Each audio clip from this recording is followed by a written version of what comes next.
This is kind of crazy. I don't know what's going on. So I'm going to assume that everything is great, but I don't know. Let's see. Everything is great. Hey, it is. Beautiful. Love it. Let's see. Everything's great. Hey, it is. Beautiful. Love it. Let's see. Everything's great. Hey, it is. Beautiful. Amazing. No thanks. No thanks. Trying to stream on Instagram as well. All right, let me check. There we go. Oh. Hey, everybody. Survey says, hey, gorgeous. All right, so hello. I sadly cannot respond to people in the chat very fast, so forgive me. I'm going to do my damnedest, but I don't know how well this is going to work. Okay, so that's not it. All right, whatever. That'll do. Hi, everybody. Welcome. Hello, good evening. This is absolutely bananas. I just am so grateful that this is working. Oh my goodness. Wow. Okay. So yeah, go me. This is super fun. I'm playing with Restream. So in case you were curious, this is what I'm kind of dealing with is I'm trying to figure out like Restream and that kind of thing. So yeah, like I've got it on TikTok, I've got it on Facebook, I've got it on Instagram. Of course, my dad's calling me because he needs my attention for something. Hey, Tribal, what's up? Come on in. I am literally just setting up shop right now. Mostly because I'm kind of playing with the Restream software. I want to see if it works. So these are the rules to the live for anyone who's interested. I'm Nama, kosher Jewish astrologer, licensed certified life coach. I've been doing this 29 years. I am actually fairly tech savvy. However, hey, Kate, for whatever reason, I'm just having kind of drama with live streaming. I don't know why. So just going to play around with it and hope for the best. So hello. All right. So hello, everyone. Happy Sunday.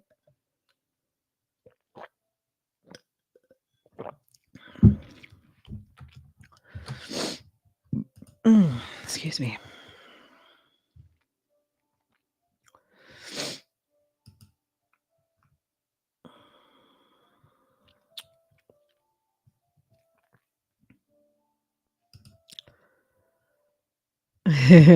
Yes, I am definitely on vacation. Thank you for asking. This is me on vacation. Like I did my nails and I like relaxed today and I went shopping and my nails are a complete disaster, but that is neither here nor there. And excuse me. So, I just really don't want to have to do any sessions this week because I just have too much stuff to do with, like, getting the kids back to school and all of that. It's just a lot. So I just need a week to be able to balance stuff out.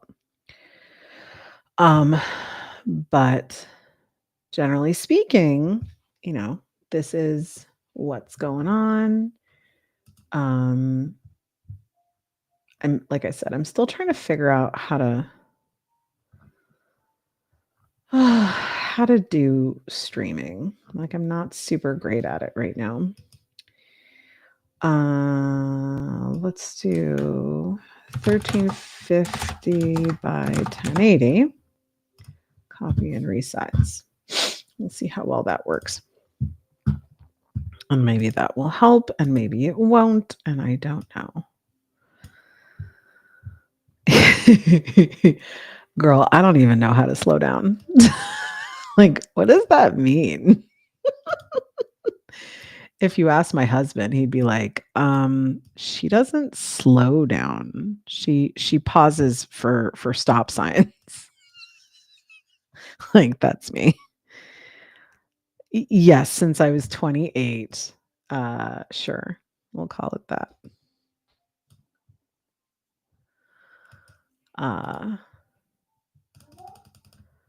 Abba's downstairs, baby girl. You told him you didn't want him, so he's not up here. First time ever the kid wants me to put her to bed. It's like, really? You want me? I am shocked.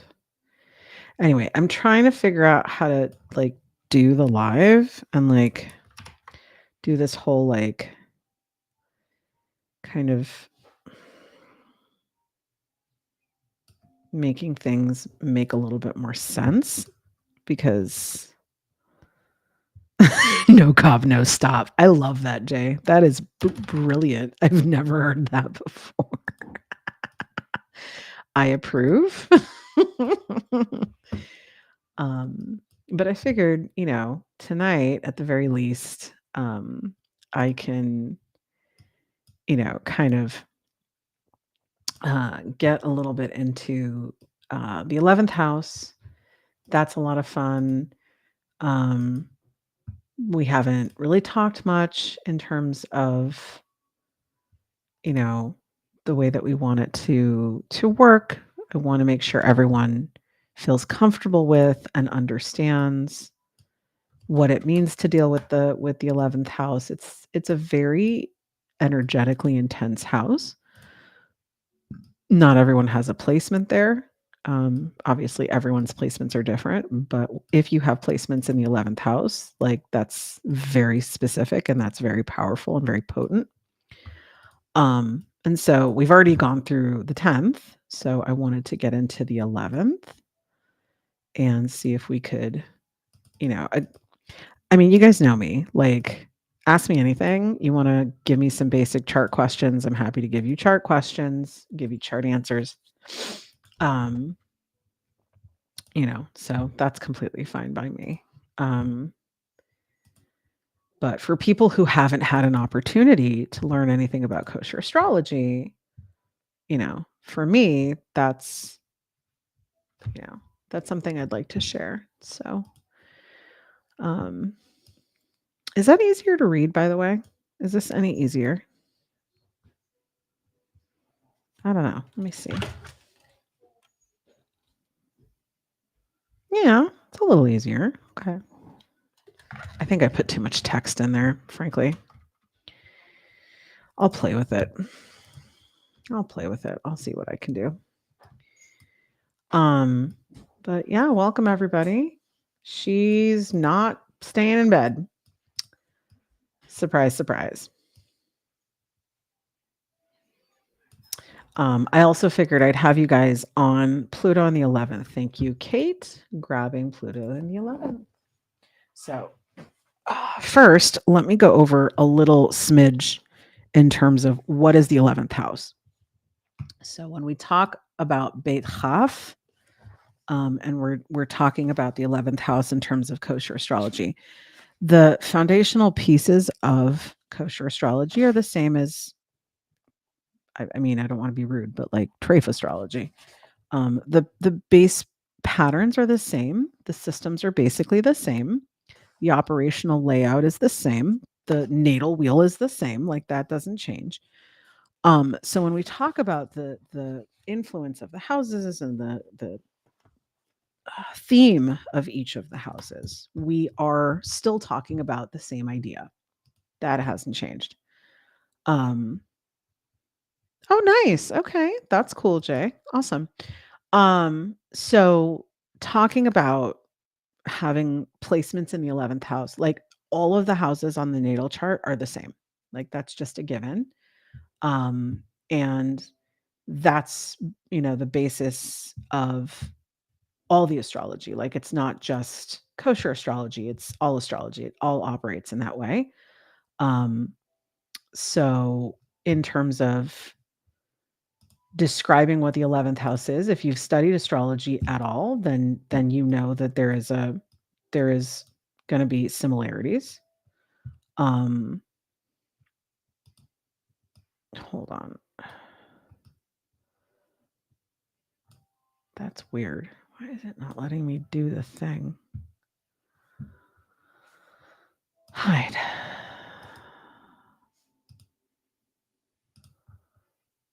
Okay, there's that.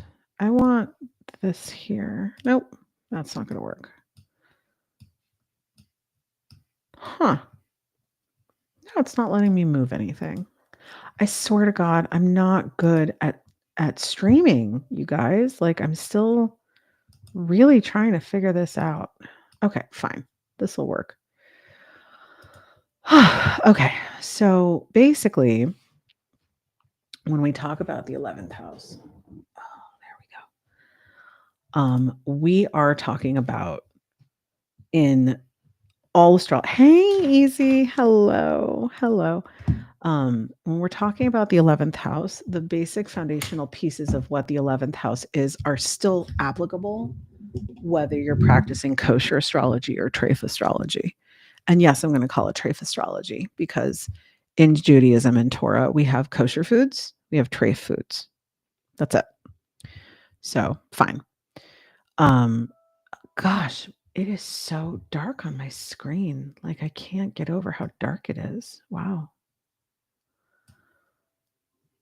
This is a little wacky, people. I do not understand what is going on. I want to make it a little brighter. Give me a second. There we go. That's a little better. Okay, that's fine. It's totally a witch's book. Of course it is. Have you met me? Okay, so let's see. What have we got?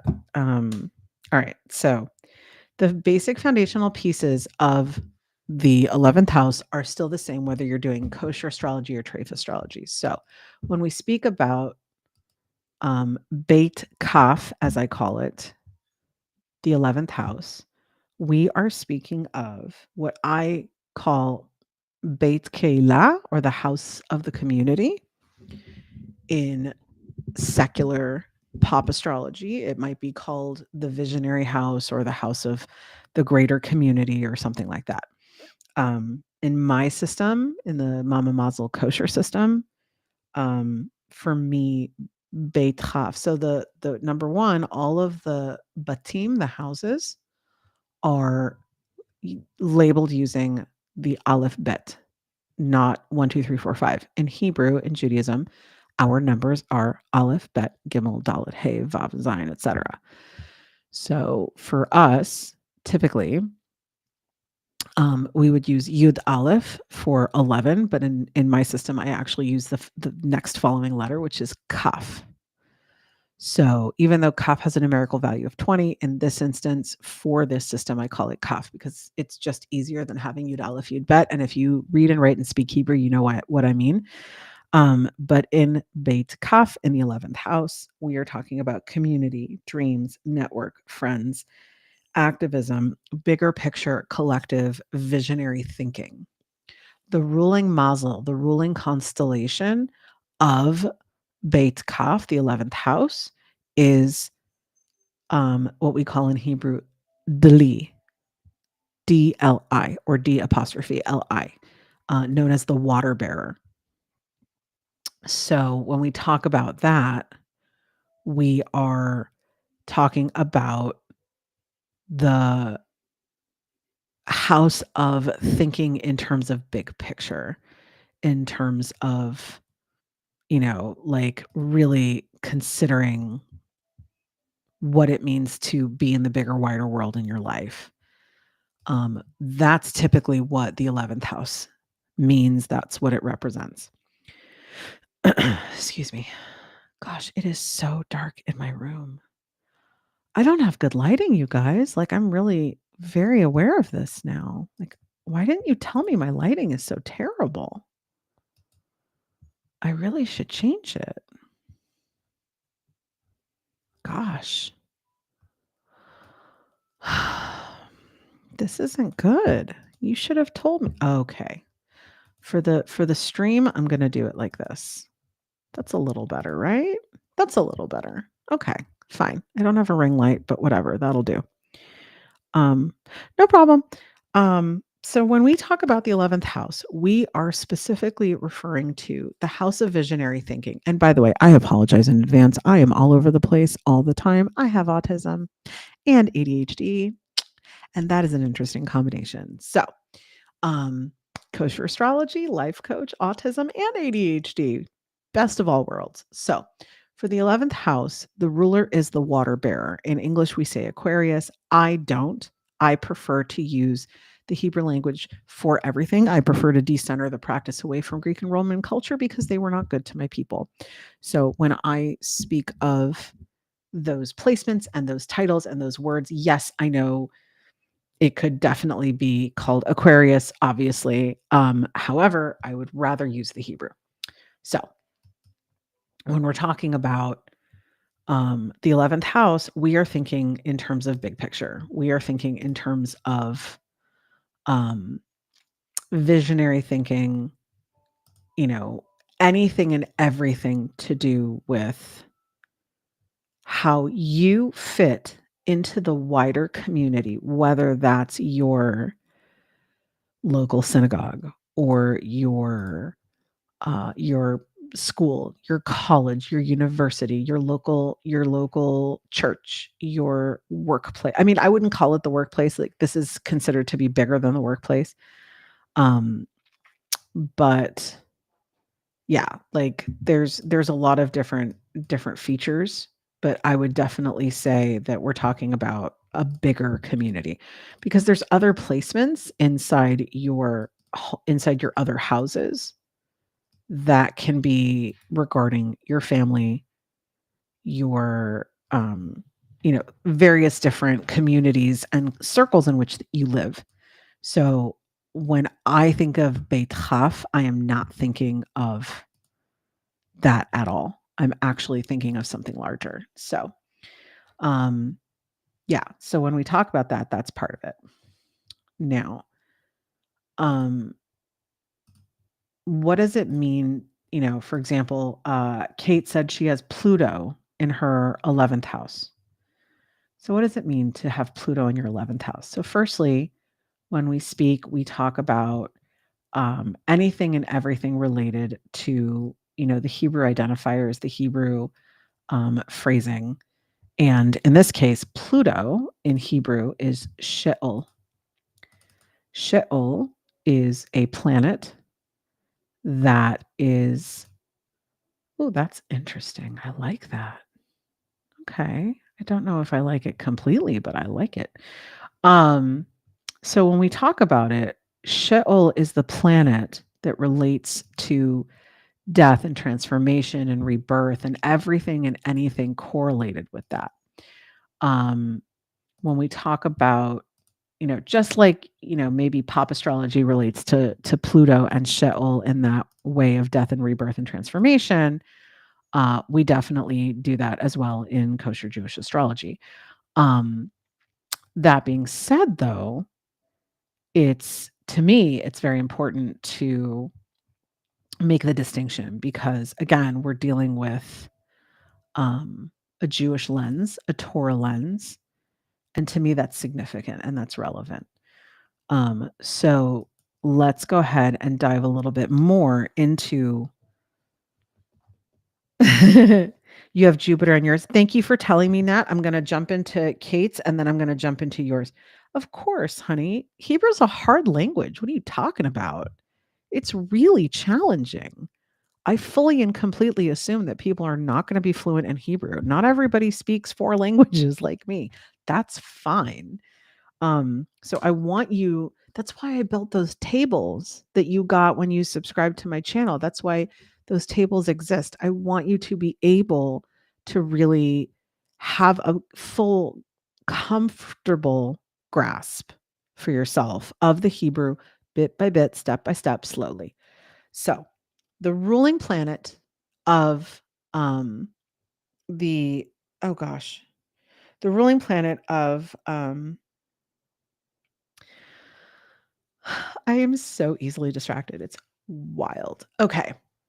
Kate, remind me later to talk about the transits. Jay, remind me later to go back to Nat because Nat also had questions about Nat's placement. And Nat, I don't know your pronouns, so I'm just gonna assume that it's Nat's placements and leave it at that. But okay, so let's start again. 11th house, Beit Kaf. We are speaking specifically around I know, I'm such a squirrel papa, it's not even funny. We are speaking specifically around visionary thinking, visionary housing, the home, uh, in the wider world. So this is why in Hebrew I call it Beit HaKeilah, the house of the community. So I would assume, I haven't pulled his chart, obviously, I probably could if I wanted to, but I would assume someone like Mahatma Gandhi or, you know, Reverend Dr. Martin Luther King, Zatzal, or uh, you know, any major world figure, community leader, Margaret Thatcher, I would assume any of those folks would absolutely have had prominent planetary placements in their Beit Kaf, in their 11th house. Why? Well, very obviously because they were not just people, they were not just public figures, they were absolutely positively life-changing human beings. They impacted the bigger, wider world on a scale that is damn near impossible to like place. And so when we're talking about the 11th house, that's an example of what I'm talking about. We are talking about somebody when they have those placements, their whole world could potentially be, or their entire purpose could be, due to their placement in the 11th house. Does that make sense? I hope that makes sense. So, she, they. Thank you, Nat. I appreciate that. Okay. So I'm going to start with Kate and then I'll move to Nat. And then if you want, Jay, you can throw me your 11th house as well. But what we're talking about is, hold on, let me get my book over here to this. I literally have a huge desk and I end up using like a fraction of it. I don't understand what's wrong with me. Anyway, it's also filthy because it was covered in like fake acrylic nail dust when I tried to do my damn nails today. Oh my God, it was such a disaster. You guys, I look like I have clubbed fingers because I tried to do my own nails. What a mistake. Ugh. I'm not even going to do a close up on it. Like, I'm so embarrassed. I don't even want to show you. Anyway, so let me make some room here. All right. Okay, great. Let me quick say hi to some of the folks on Instagram.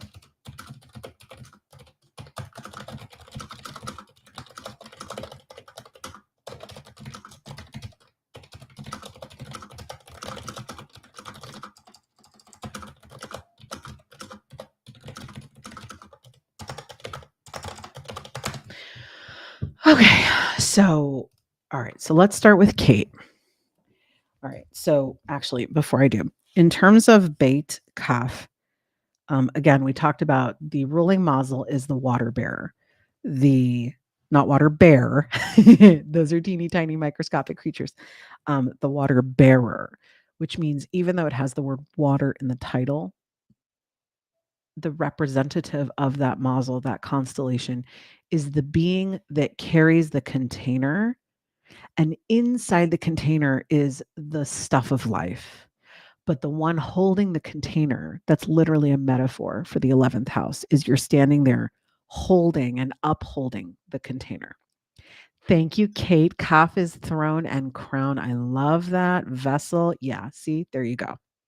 Literally vessel, literally water bear. So the ruling Kochave Lechet, the ruling planet of Dali, of Beit Keilah, is Uron, known as Uranus. The ruling Hebrew month of this. See, I told you, it's all in his head, dude. You have got to help him. You have got to help him change his brain and rewire his brain. Because if he believes he cannot, he cannot. Okay, shit. Give me 1 second, guys. My 86-year-old dad is calling, and I don't want him to think I don't care. So let me go ahead and call him back really fast. Oh Lord, what is going on with my phone? Come on now. There we go. Okay, hold on, Mimi girl. Ima needs to call Abba. Needs to call Saba. Okay. Hang tight, folks. I'm just gonna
I love my dad. He's so cute. He's 86 and a lot less crotchety than I would be at his age. Anyway, okay, so we were talking about the 11th house. So Beit Keilah, the ruling Chodesh, the ruling month for Beit Keilah is um Shvat. So if you've ever heard of the holiday Tu B'Shvat, that is going to be the month that rules over the 11th house, Beit Kaf, Beit Keilah. The typical, Mama Mazel system associations with Beit Chaf, Beit Keilah is the house of unity. Achdut Yisrael, the unity of Am Yisrael, meaning all of us Jews getting over ourselves and just being united as one people. Um, it also involves keywords like technology, innovation, bliss, Mashiach consciousness, and Geula. So, for those of you who are not Torah observant, or maybe you don't read much of this, that's fine. Geula literally means the redemption.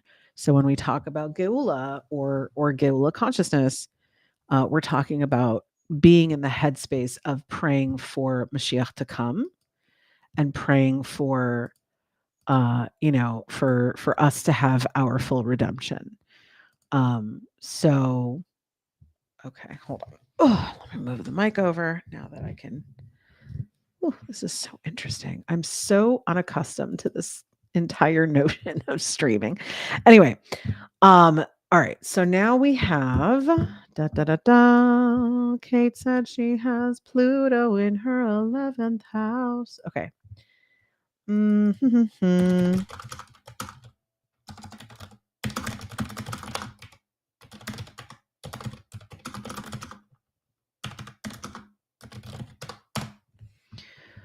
Okay. And what's the mazel, by the way, um, for your ruling house, Kate?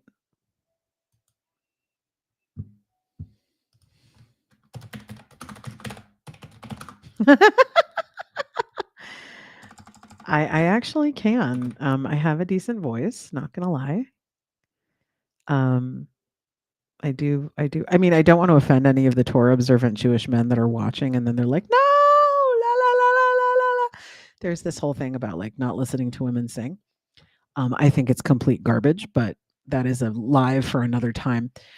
Kate, can you tell me what the mazel is for your 11th house? By the way, when you're pulling your own chart, don't assume that the mazel that rules your 11th house is going to be Aquarius, Dali. It's not. Dali is the ruling mazel of that house, just stam, just in general. But for everyone's chart in particular, we are dealing with a different mazel overlay on those houses, and that's entirely dependent on the date and time and location of your birth. So I'm a Jill of all trades. That's exactly right. Okay, Virgo, perfect. Thank you. Okay, great. So now I'm going to run that in my system. For those of you on Instagram and Facebook and YouTube who are watching for the first time, I've built an AI to run people's mazel, their kosher astrology, through an exclusively Torah lens, using my own internal system that I've developed. And it is scary accurate. And I'm really proud of it. Okay. So, Kate, this is the general spiel. Don't hold me to it, babe. But here's the general spiel. Okay, so when we talk about Sheol, Beit Kaf, Beit HaKeilah, the house of community, specifically with the mazel of Betula, yes, it is. Excellent. Beit Chaf with the mazel Betula. So if you want to say it in a whole sentence, you would say Beit Kaf, or you would say Sheol, the planet Pluto, Be Beit Kaf, in house 11, Beit HaKeilah, Im with mazel Betula, the mazel of the virgin or the maiden. Okay, so for you, my darling Catriel, Sheol bebeit kaf beit keilah im hamazal betula. What we're talking about is having a component in here of the archetype of the transformer more than meets the eye. I totally had to say it. Sorry. So, what does it mean? So, first of all, Beta Keila, community, network, collective, hopes. Like I said, inspiration, Geula consciousness, redemption consciousness, Mashiach, Achdut Israel, all Jews coming together. And add that, combine that with the earthy, flexible, bendy nature of the Betula, the Virgo, an earth sign connected to Leah Imanu, Leah, our foremother, service, structure, order, being in service to others. So this is actually a really perfect placement for your 11th house because the Betula is the epitome of being in service to others and doing it with an eye on detail. So you've got this detail oriented earth mama vibe that is built and designed to be in service to others. And then it's overlaid and ruling over your 11th house with Sheol inside. Sheol is the planet of transformation, death, and rebirth. So, what is the general meaning that we're talking about? Again, this is just a general spiel. Obviously, if you want to do the whole shebang, we can do the whole shebang. You know where to find me. It's not this week. We'll do it next week, but you're welcome to grab my stand store and grab the link and set up an appointment. But Sheol and Beit Kaf brings transformative intensity into friendships, community ties, and collective vision. So, yes, ma'am, I am talking about you. There is a soul task here to confront shadows in groups, power struggles, betrayals, or feeling like an outsider. Yet, from these breakdowns, you are meant to birth new, purified forms of community that reflect holiness and integrity. And I know you and I spoke about that briefly in our mini reading because Sheol, the planet of transformation, is in the Betula, in the maiden. The transformation comes through precision, discernment, and sacred service. You may feel compelled to reform communities by cleaning out corruption, clarifying boundaries, restructuring ideals so they align with truth. Now, I know you, I know what you do, I know what you do for a living in the arena that you've chosen to fight this fight. And I know that for you, this might come across as new HR policies, um, creating appropriate non-retaliatory policies, creating, indiscriminate, safe disclosure policies to prevent harassment. That's the kind of breakdown in sacred service and discernment that we're talking about because of I know what you do for a living. Betula's energy grounds Sheol's depth, making you a kind of spiritual surgeon for the collective, cutting away what is false so that healing can occur. The Torah aligned insight here is basically Betula in terms of the tribes, in terms of the 12 Shvatim.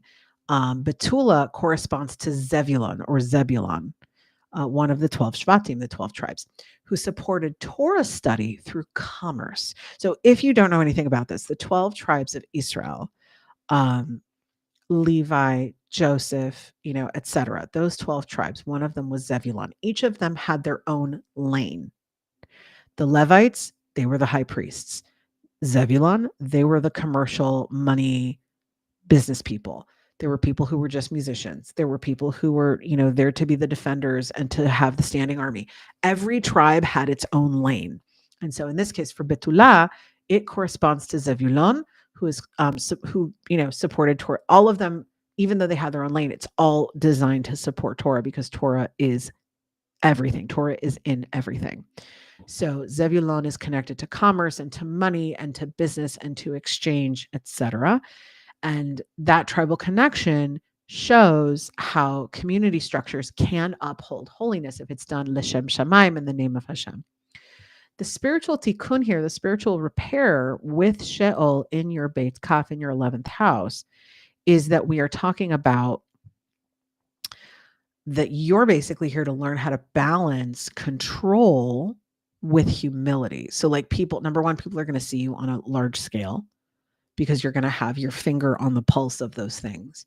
And people are going to know that. And that can compel you potentially to kind of overkill when it comes to control. So there's a balance there between control and humility.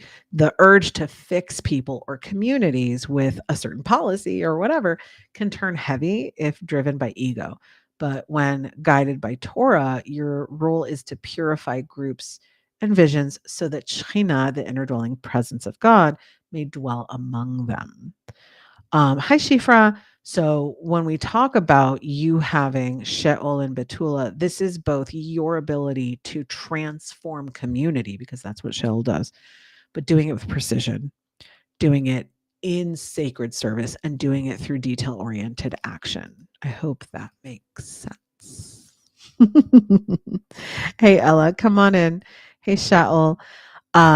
So that's the overall. When we talk about the 11th house, we're talking about community. Nat, honey, are you still in here? You were saying you have Jupiter in your 11th house. I don't think I caught. Is Nat still in here? She has Jupiter, but I don't know what the mazel is. I don't know. I don't have my live open on my phone. I can't see who's in the room right now. Hold on. Oh, okay, good. You're still here. So you said Jupiter was in your Beit Kaf, but what's the ruling mazel? Does it say for you?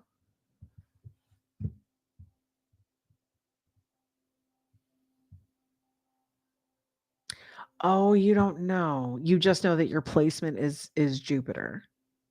That's interesting. Okay.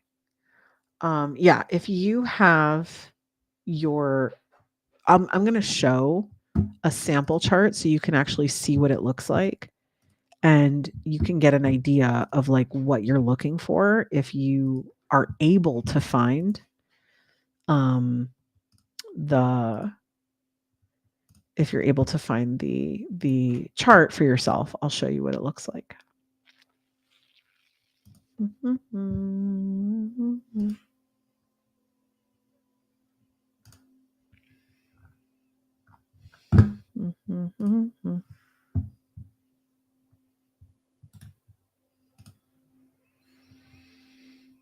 Okay.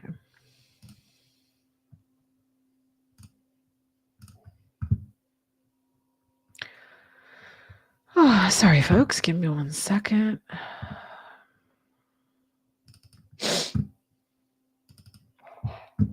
Okay. So this is an example of my natal chart. I don't know if you can see it. But let me go ahead and give that as an example. So when you are looking at it at the very, very tippy top, there is a cream colored bar that goes all the way around the circle. And there's different colored symbols: red, yellow, blue, green. So in my 11th house, my ruling mazel for the 11th house is shaped like a red squiggly snake. That is the symbol for Arya, for the Leo, for the lion. So if you see if you can pull it up online, sweetheart, go for it. I'm happy to wait. So if you see that bar on the outer edge, that's going to tell you what the ruling mazel is for the 11th house for you. So if you can, great. If you can't, that's fine too. But really, when we pull these charts, it's very difficult to give you an estimation of what to expect if you don't have both of them. If you don't know the placement, if you don't know the planet, and you don't know the mazel, those three pieces really are kind of the key to that identifier. And then that really gives us a better evaluatory experience so that we can really give you the information that you're looking for. So give me 1 second. I'm just going to grab my AI and you pull it up. You let me know. Does anyone else have an 11th house placement that they would like me to go through? And feel free to comment if you want to on YouTube or Facebook. That's fine too. Not a problem.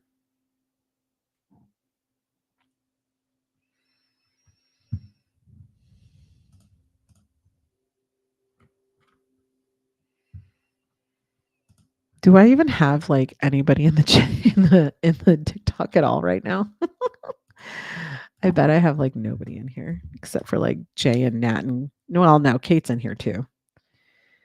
Sorry. Most of the time I worry that I'm just like literally like out in space, just randomly talking to nobody. So let me see here.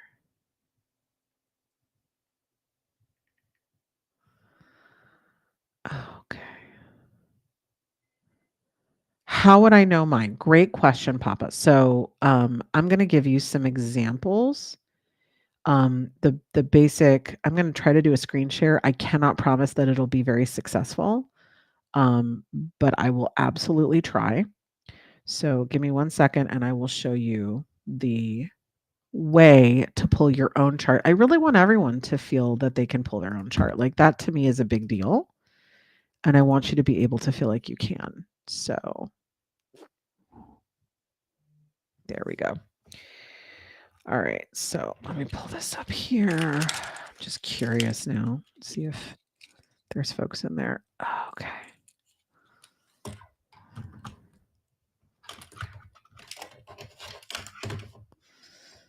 Couldn't watch the live. That's interesting. I wonder why that is.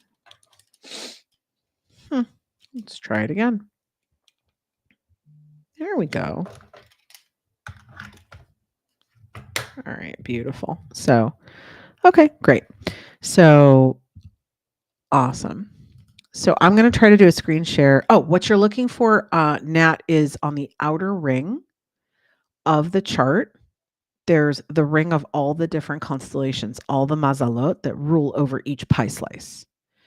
And under your 11th house, it's going to be ruled by one of those symbols. So if you can, take a look at it and tell me if you can see which mazel is ruling it. Now, for you, Papa Uri, I want you to, hopefully this works. I cannot guarantee it will, but I hope it does.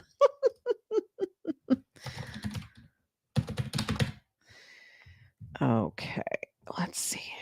Hi, Lele. Come on in. I'm just talking a little bit about the 11th house in people's charts and what it means in the Mama Mazel kosher system, because it does mean something slightly different than it does in the pop astrology. From birth chart, no, birth is perfectly fine. Birth is perfectly fine. That's really all I delve into typically is birth, unless we're doing a very, very deep dive. But okay, so Papa, go ahead and let me know if you can see this. We're gonna start screen sharing. Give me 1 sec here. Okay, so first thing you're gonna do is you're gonna go to a website called astro.com.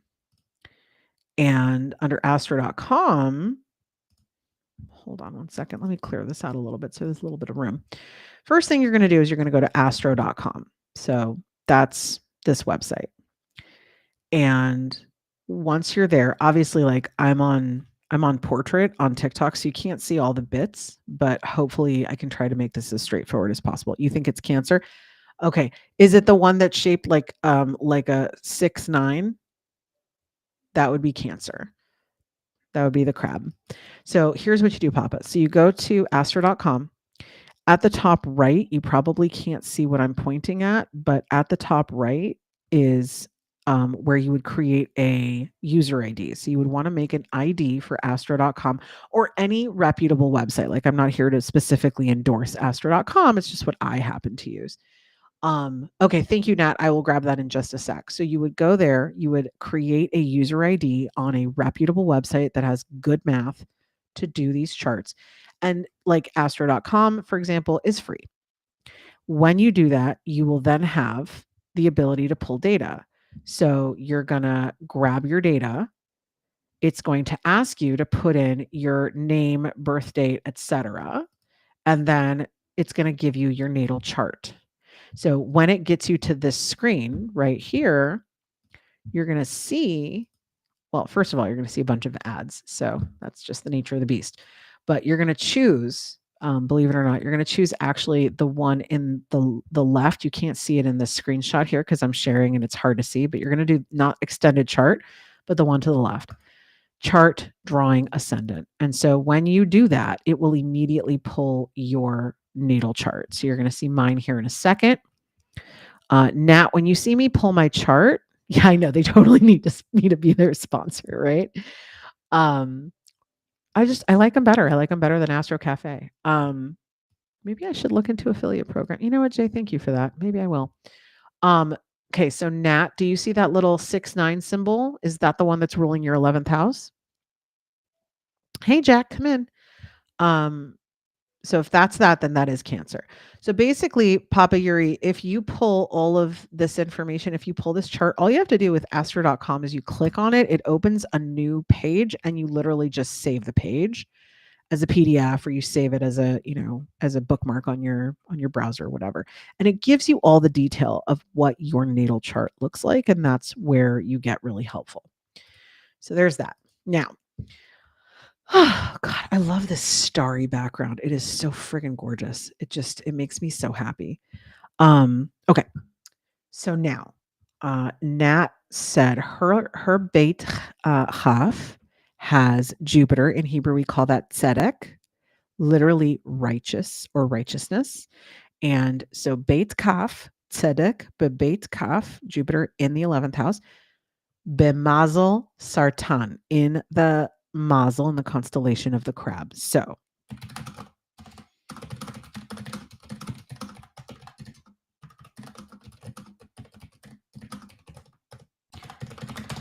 okay, so number one, the first thing we want. So when you are learning to interpret your own chart, these are the step. This is a lot like Mad Libs. Oh, Sandy, thank you so much for following. That's so sweet of you. It's a little bit like Mad Libs at first. This thing fits with this thing, fits with this thing, and then it makes a whole sentence.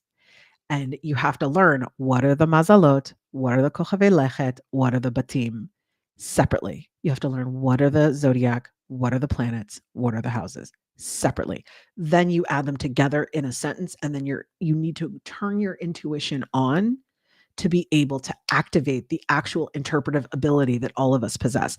Some of us are stronger than others, but we all possess this interpretive ability. So in Nat's case, for example, Nat has tzedek. Oh, lovely. You don't know your birth type. Yeah, go back to it later.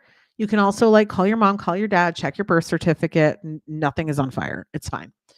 But I'm just going to use Nat as an example. So she said that her tzedek, Jupiter, is in Beit Chaf, Bebeit Chaf, and hi Ilana, and that the ruling mazel is Sartan. So let's do piecemeal. So first of all, Sartan. Sartan is the crab.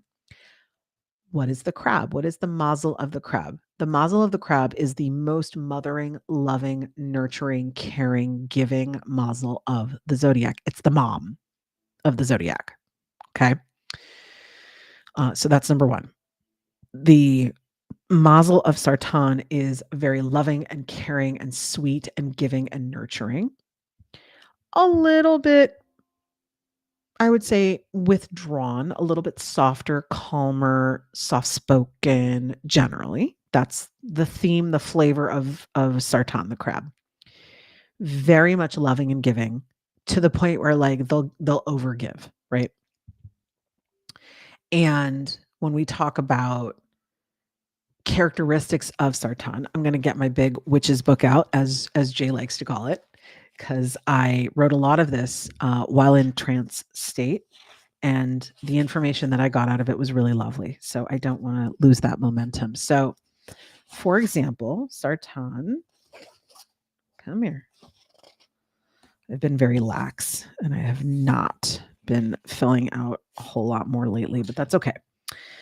We're all allowed to take a break. Okay, so Sartan the crab, known in English as Cancer.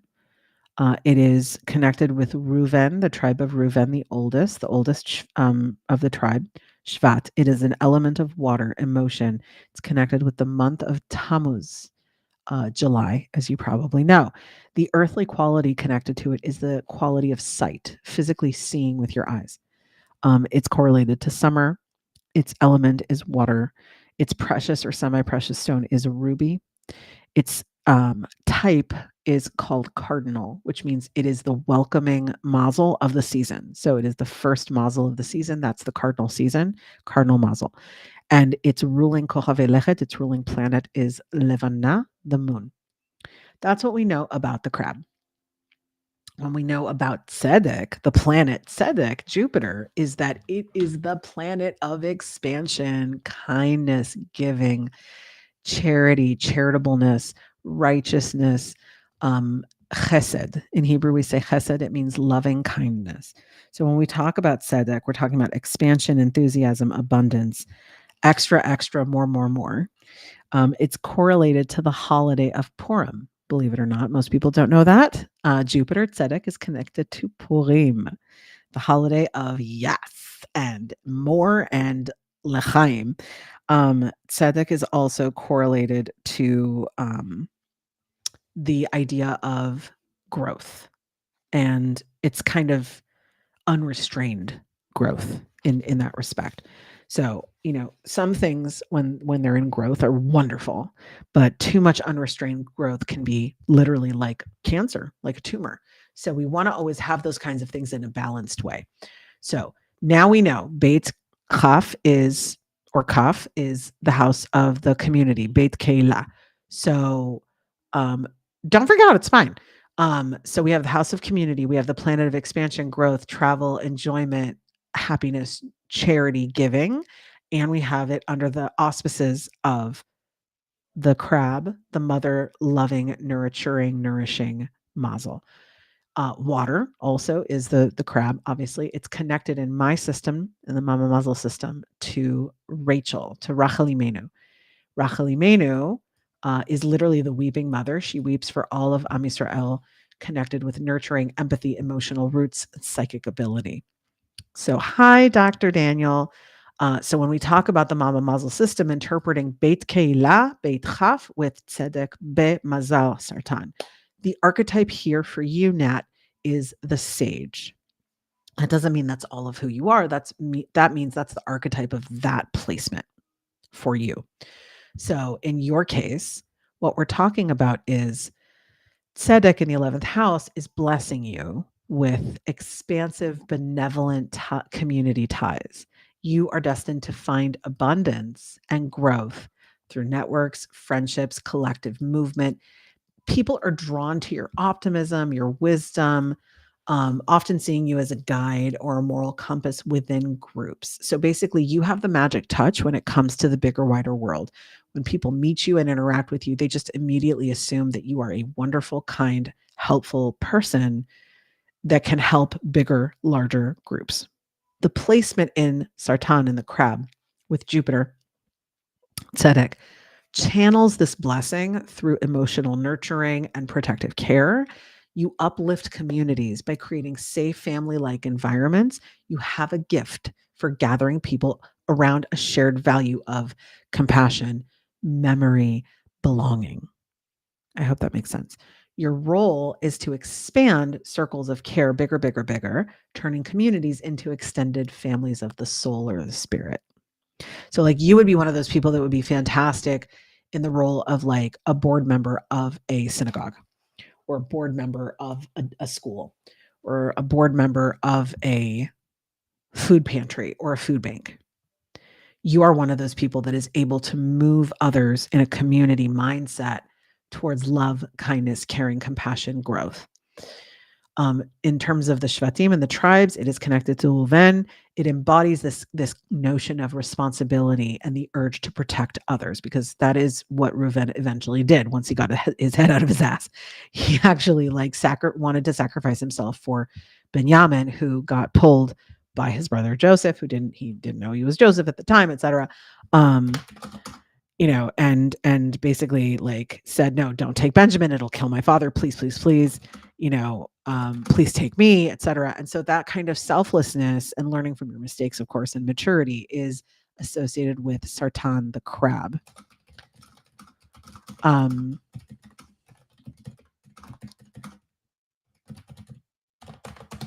And when we talk about the spiritual tikkun, meaning why the hell was this placement put in my Mapat Mazal? Why was this put in here? What is the purpose? I know, I'm sure I told you my stuff is like crazy accurate. Um, your spiritual tikkun, meaning why was this put here and what does this mean for my tikkun nefesh, my correction of my soul, what I chose to grow into as I was born into this life. Your growth comes when you resist over identifying with other people's needs, meaning you can see and relate to and connect to and appreciate that someone is in need of XYZ without making that your need, without making that your problem. You can empathize and sympathize and connect to and care for without pouring yourself into their shoes. And that's your tikkun nefesh. So instead of carrying everyone's emotions, which is a total crab thing, you are here to model how Torah based compassion, chesed, expands community without dissolving boundaries. And by the way, for those people who keep forgetting, boundaries are not fences. Boundaries are the consequences of breaching fences. Okay. So when we talk about learning to build boundaries in a healthy way, we're talking about, I know what's in my chart. Thank you. Thank you, my love. I'm grateful for you. Knowing what's in your chart and knowing that this is part of your tikkun nefesh, it means that it's your job to take that understanding. And when people in your community confront you with, like, oh no, I have such a problem. Oh my gosh, what am I going to do? For you to go, okay, I definitely hear this. I'm happy to listen, from 8 a.m. to 7 p.m. Monday through Thursday. If you try to call me after that, I will not answer. That's the boundary. You don't answer. Like that's basically the tikkun nefesh in terms of being able to correct some of these behaviors that maybe you picked them up in childhood or whatever. No, for real though, babe. For real though. Boundaries are not fences. Boundaries are the consequence of breaching fences. I literally had to tell that to a client 2 days ago.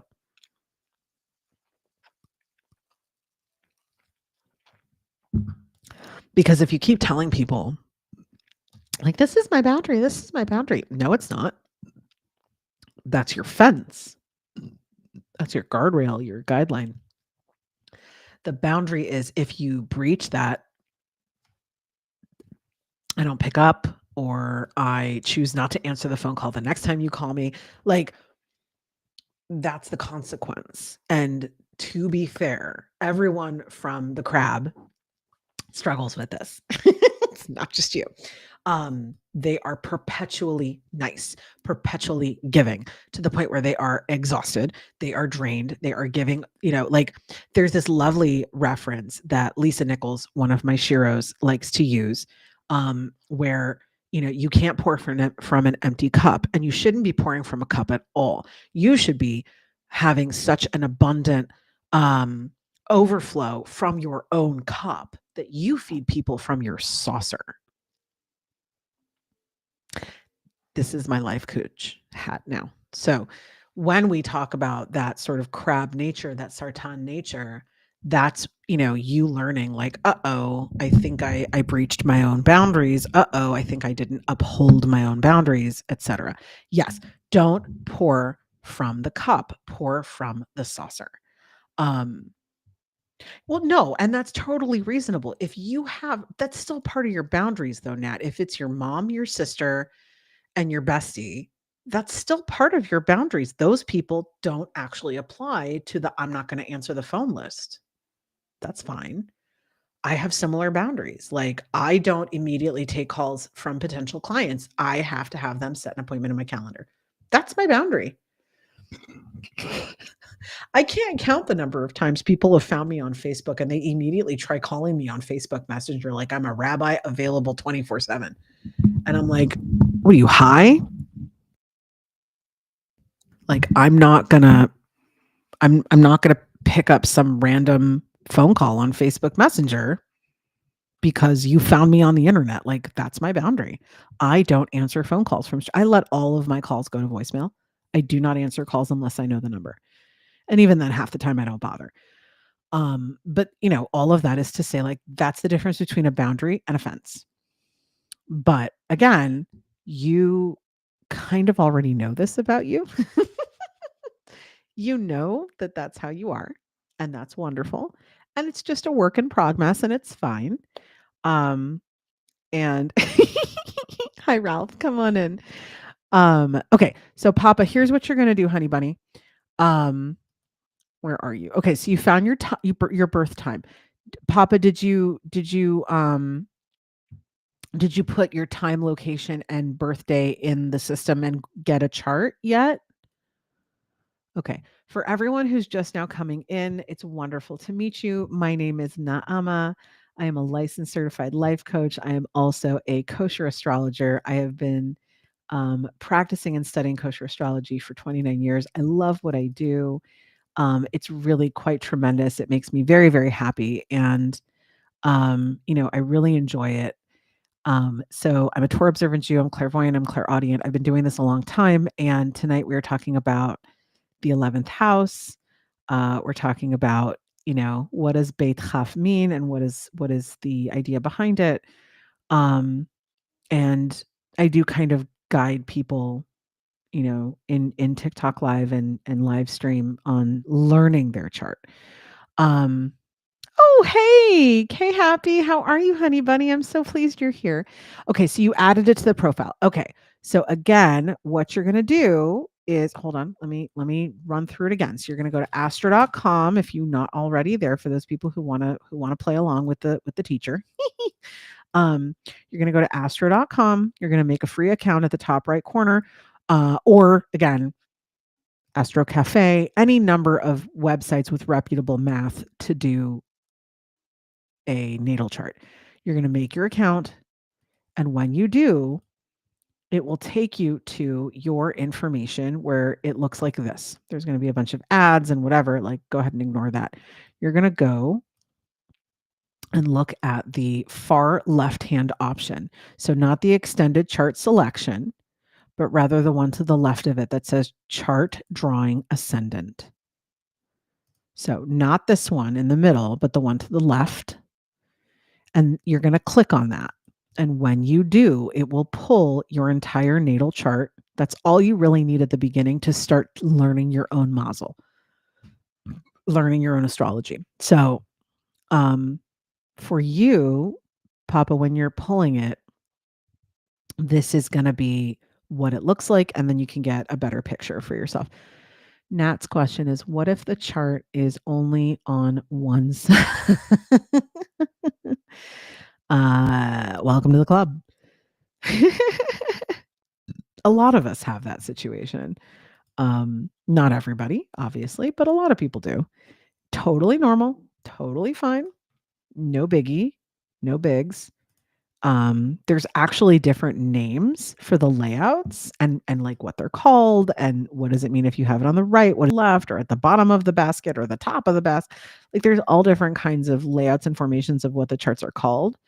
I'm not particularly like concerned with that layout. Like to me, it doesn't really mean any one thing. Like it's a thing that exists.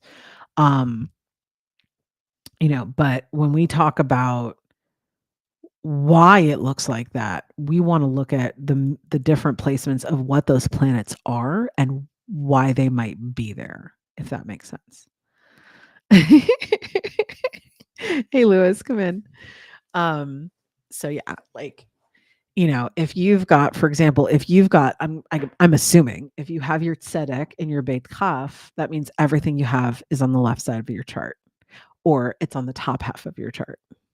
That's my assumption. Literally off the cuff, if it's all on the left, then that tells me, thank you for liking the live, everyone. Please like and share it. I would love to hit like 10,000 likes on the live. Like I've never hit 10,000 before. It's all on the right. Okay, see, okay. So it's interesting. If you have tzedek on the 11th house and then everything else is on the right, that is significant, but it's only significant based on what the planetary placements are. Another person could have everything on the right and their placements are different, and then it's irrelevant. So literally, I tell everybody, your natal chart is one of a kind. God wrote you a love letter in the form of a soul map, and it describes who you are to a T.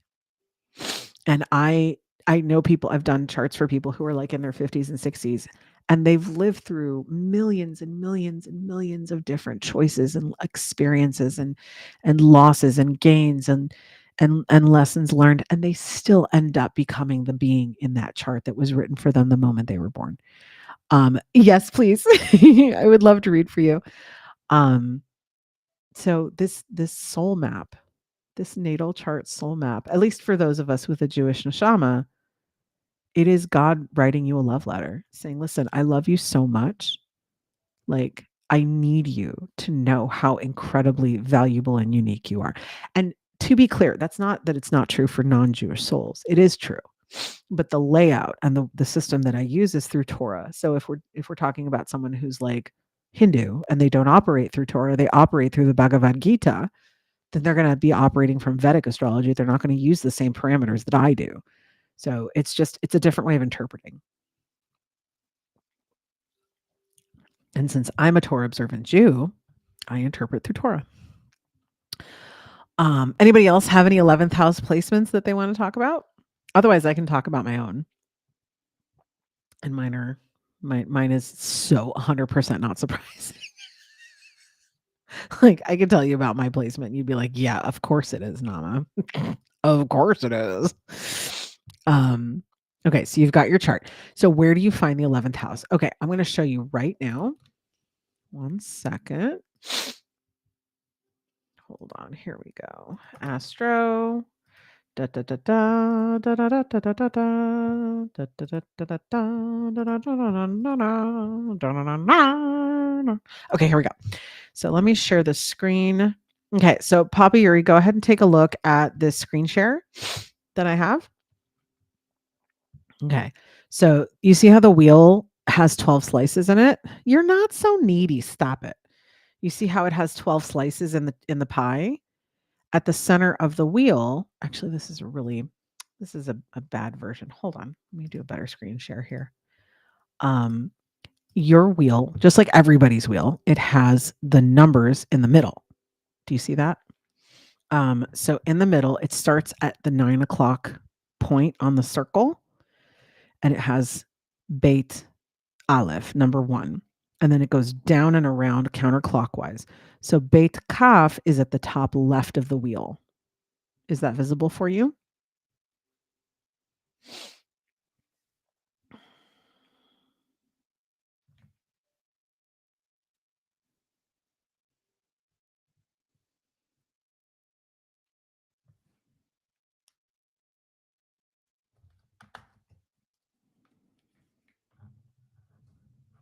Okay. So if you're able to find it, let me know.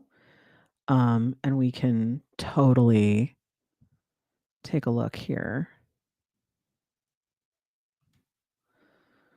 and see what your placement is. Okay, like a red omega symbol. Beautiful. I love it.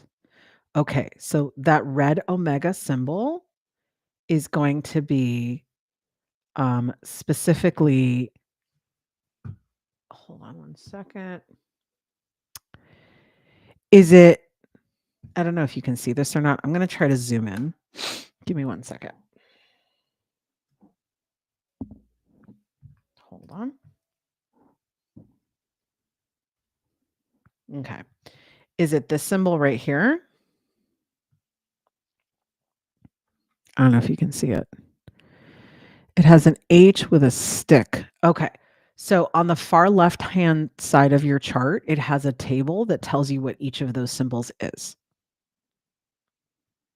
So you might see true north, you might see true node, you might see southern node. You might see on the table. So you don't have a table at all? Okay. All right. An H with a stick across it, that is Shabtai. That is Saturn. So typically on your chart, either on the left, you'll have a little table with blue letters and numbers, or at the bottom, it'll have a table with blue letters and blue numbers. Either way, so it's going to have the red omega symbol. That's the symbol of the Aryeh. That's the lion, just like mine. And then if you have the Shabtai in it, it means you have Shabtai or Saturn. Yeah, it means you have Saturn in the 11th house in Leo. I hope that makes sense. Okay. So, um, give me 1 second. Let me grab my data.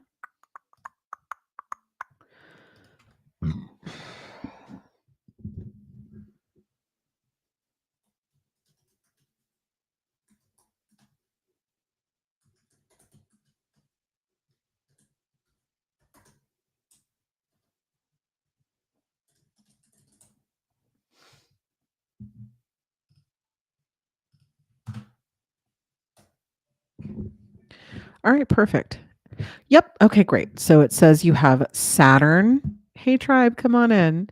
Saturn in the 11th house, and the ruling mazel is going to be whatever's listed. So, if it looks like that red omega, that's the Aryeh. That's the lion, the Leo. Excuse me.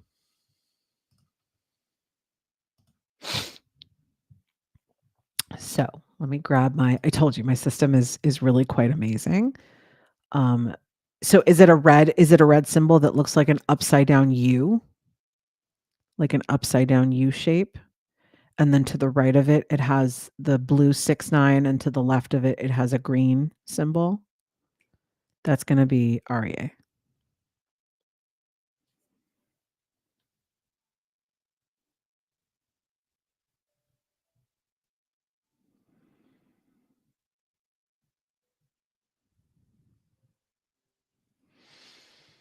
Okay. So I'm going to assume that that's what it is because there's no other symbols on the outer ring that look like an omega. So we're just going to assume it's Aryeh. And frankly, if I get it wrong, I apologize. Just set up a reading with me. We'll do it right. Okay. So I think yes, but the 11 starts in the green M. Oh. Okay. So so you use Placidus. Um Give me 1 second. Let me just check something.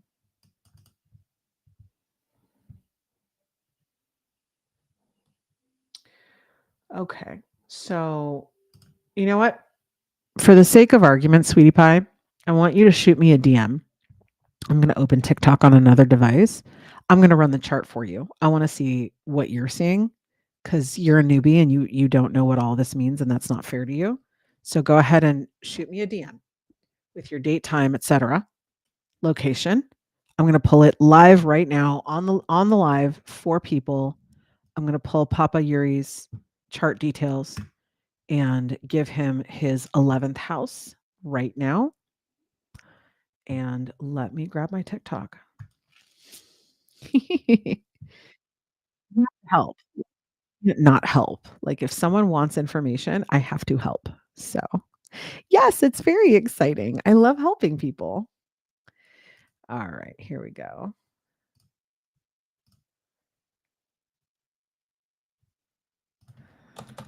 Okay. All right, Papa. There it is. God, he is on point, isn't he? Okay. Got it. Got it. Oh, you're a year older than my husband. Okay. Neat. Love it. Okay. Is the ND for North Dakota? I'm assuming. Okay. I'm assuming it's North Dakota. Here we go. Thank you, honey bunny. Let me add this for you here. Okay, so so hold on. I'm trying to be a responsible streamer here, people. Give me a second. Okay. Hold on. Here. Okay. So there's that. Let me pull his data. I'm still here. I'm just in the background. Um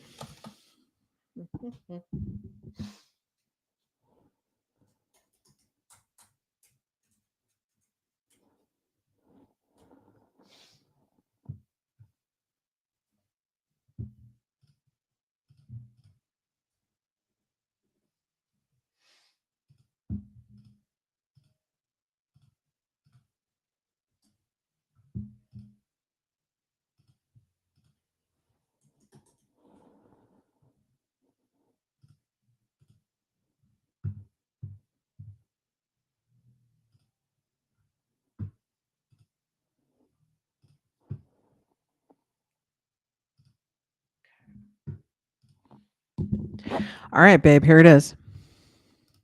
You ready? I am so excited. All right, here we go, everyone. I am Naama. I am the only Torah observant, clairaudient, clairvoyant, Torah observant, Jewish, Zionist, kosher astrologer, certified life coach you're ever going to meet. I am the only one of my kind who mixes life coaching with kosher astrology, and it is wildly successful. So here on the live, I am streaming to TikTok, Instagram, Facebook, and YouTube. God help me. I don't know how I managed to do it. And I'm so excited. So my near death experience, Sandy, actually isn't recorded anyplace. That's one of those things that I just haven't had the bandwidth to record. Shavua Tov, Rosie. Um, it's a really beautiful story. It was really moving. It's all positive. It makes people cry when they hear it. I just haven't recorded it. I haven't had the bandwidth. Um, but yeah, I am here tonight. I'm here just to kind of, shoot the poop and relax and have a good time with my community. And I wanted to talk about Beit Kaf, the 11th house, because I've already done a bit of a series here on the first 10 houses. So I want to talk about the 11th. So I have this lovely human here on my TikTok, Papa, and he has given me his natal information. I am going to um, basically jump in here a little bit with his. I'm going to screen share Papa, but I'm not going to give any of your vital data. So no one's going to be able to see it. But here is your chart. Put a heart in the comments if you can see it. That way I know that you're able to see.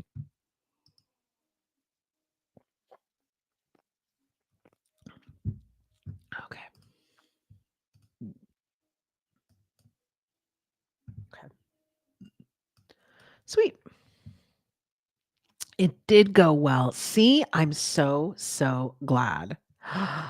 This is why we look at the transits, people. That's actually something I was going to do live tonight. I was going to pull all the transits for the next 6 weeks because we are 6 weeks away from high holidays. And I would like to know what kind of energetic chaos and what flavor of chaos we are running headfirst into. Okay. So yes, it's obscured. Thank you, Nat. Give me one moment. Let me put that away. Okay. That's just my logo. It's fine. Okay. So this is Papa's chart. I'm actually going to hide myself and I'm just going to kind of, oh, that wasn't helpful at all. Okay. Never mind. Fine.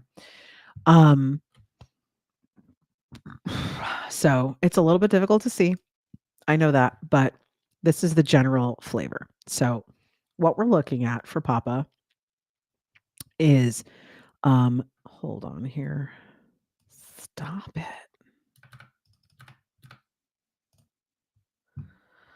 Oh, for the love of Pete. Now I made my screen so big, like I literally can't unmake it. Hold on. There we go. Okay. All right. So when we look at this chart, number one, what this tells me is you are a Scorpio sun, a Krav Scorpion sun. You are a Tale moon. You are a Ram moon. I know, Rosie, and I'm reminding it right now to you on purpose. I want us to have 6 weeks of notice so that we can actually prepare for the Yamim Noraim and not be, taken flat-footed.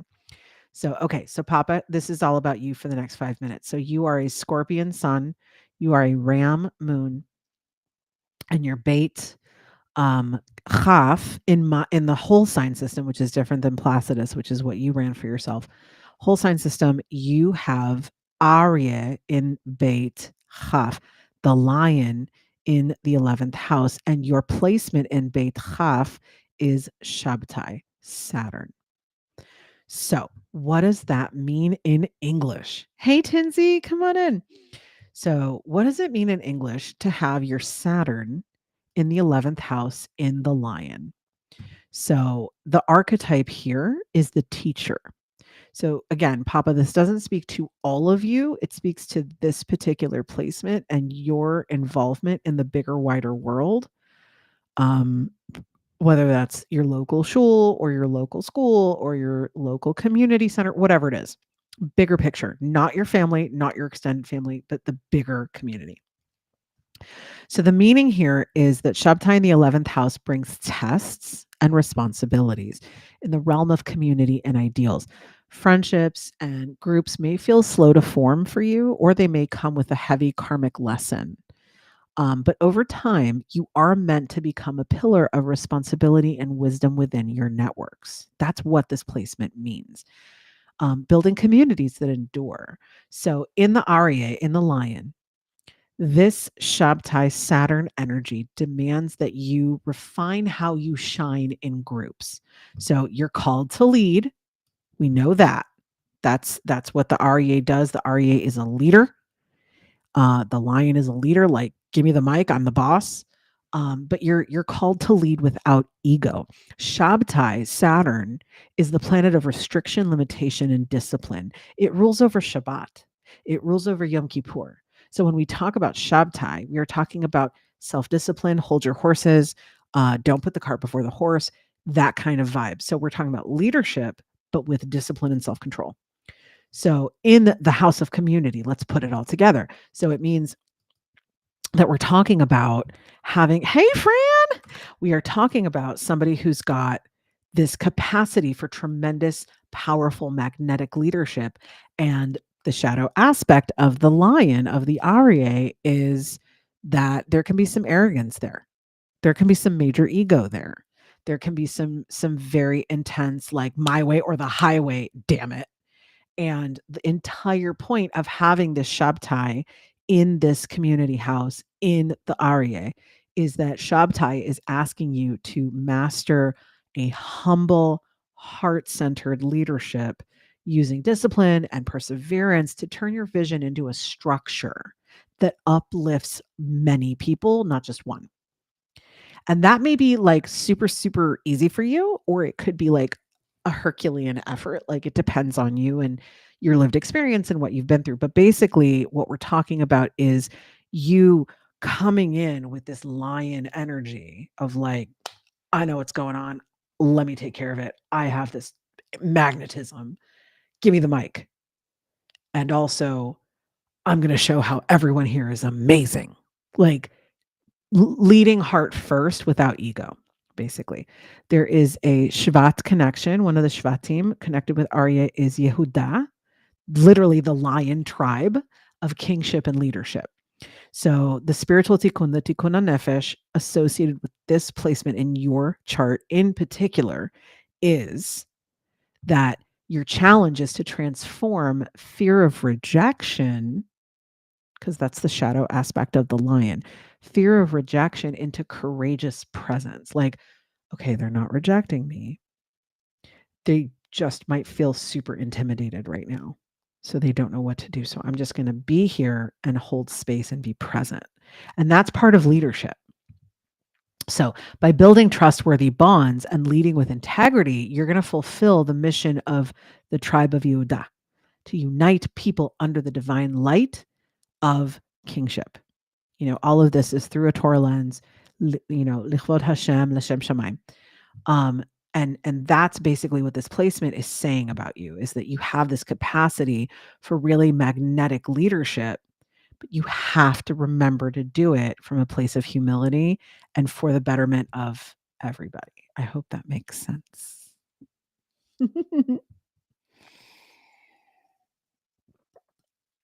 Does anyone else have any 11th house placements they want to ask about, or can I go ahead and pull the transits for the next 6 weeks so we know what flavor of chaos we're about to get ourselves into? Thank you, Kate. That's literally what I needed from you. You're amazing. I love you. Okay. You know me. I'm such a squirrel. Like, squirrel. So, okay. Let's grab some transits. Let's figure out. I want to know. Oy, oy, oy. I can't believe I'm doing this, you guys. I'm looking at the calendar. I'm looking a month ahead. Elohim Yishmorli. Here we go. You ready? Ay, ay, ay, ay, ay, ay, ay. Ay, ay, ay, ay, ay. I'm so scared. I'm not ready. I'm not ready. I'm not ready. Okay. Erev Rosh Hashanah is the 22nd of September. So,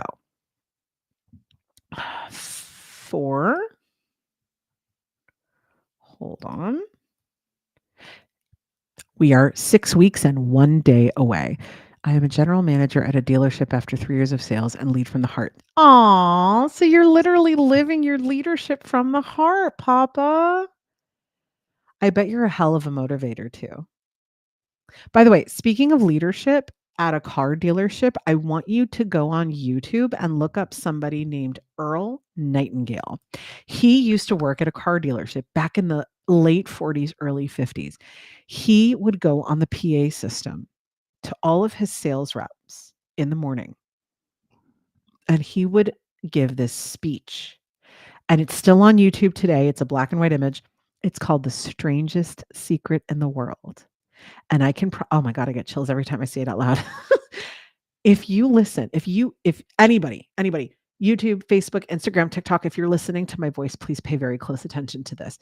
If you want to change your life, if you want to become the person of your dreams, if you want to manifest, if you want to use the secret, the law of attraction, if you want to take your life to the next level and become this unstoppable force for good and fulfill your God-given purpose, listen to The Strangest Secret in the World.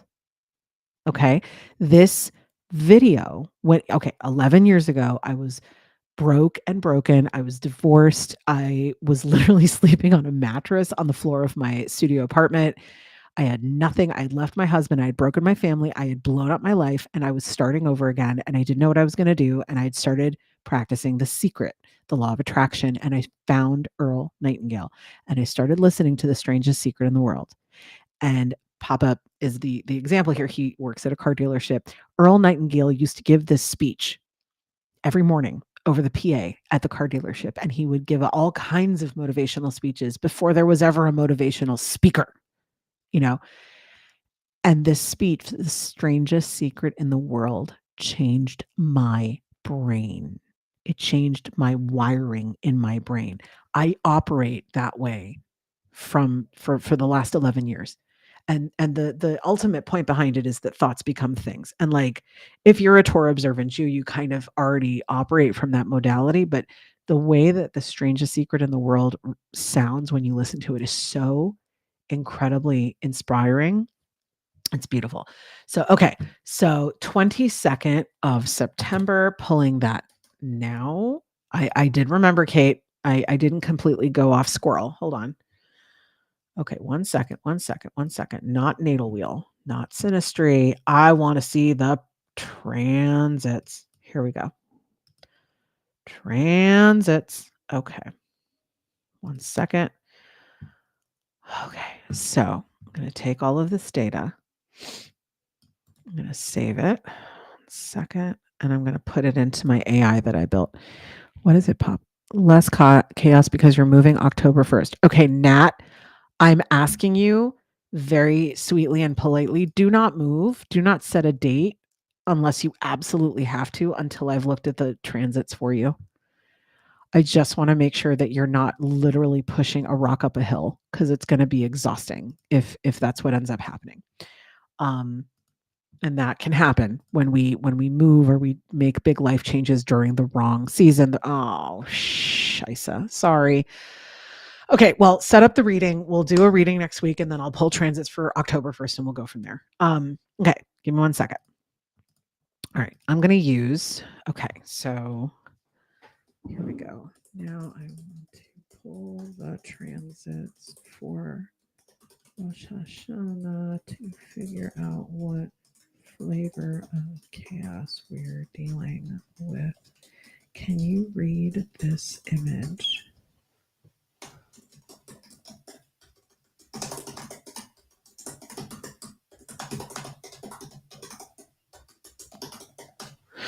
Okay, I'm going to try to run it for my own chart, and then I'm going to use that as a default for others.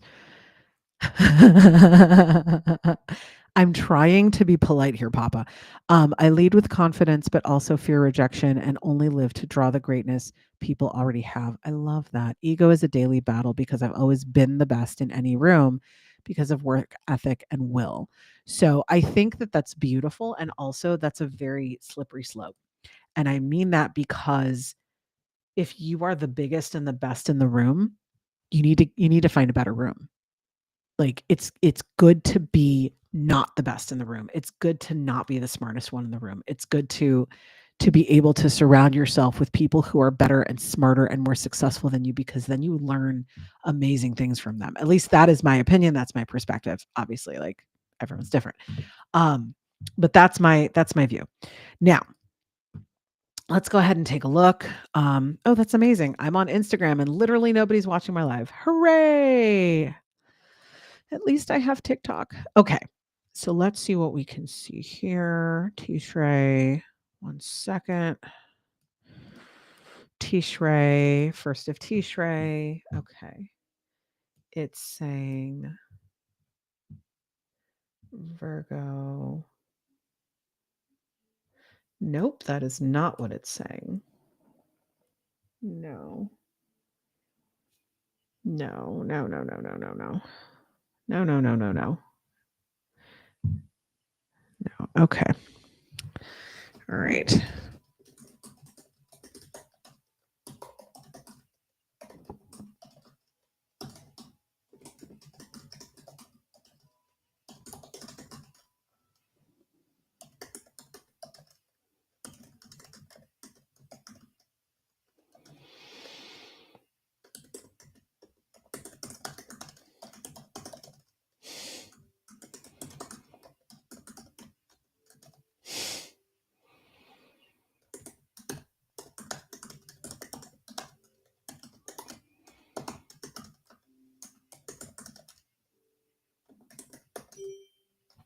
Mm.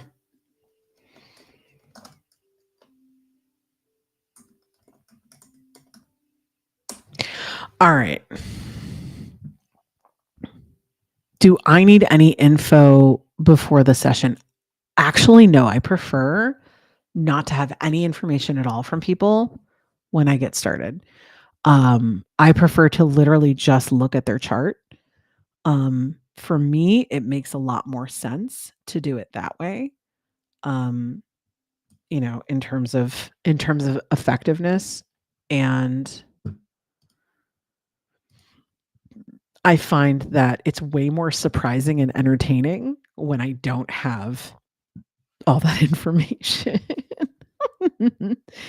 All right. So, okay. So my golem is taking all this information, putting it into the system for the date that applies to my chart. And then after it pulls my chart, it's going to run the transits like globally, and we'll see what the influence is. Okay. So, yes, yes, yes. Yes, correct, correct. Correct, correct. Talit, Aquarius. Okay, beautiful. All right. The flavor of chaos for Rosh Hashanah 5786. Are you guys ready? Are you ready? I'm literally reading this for the first time. Now, this is for everyone, not just for me.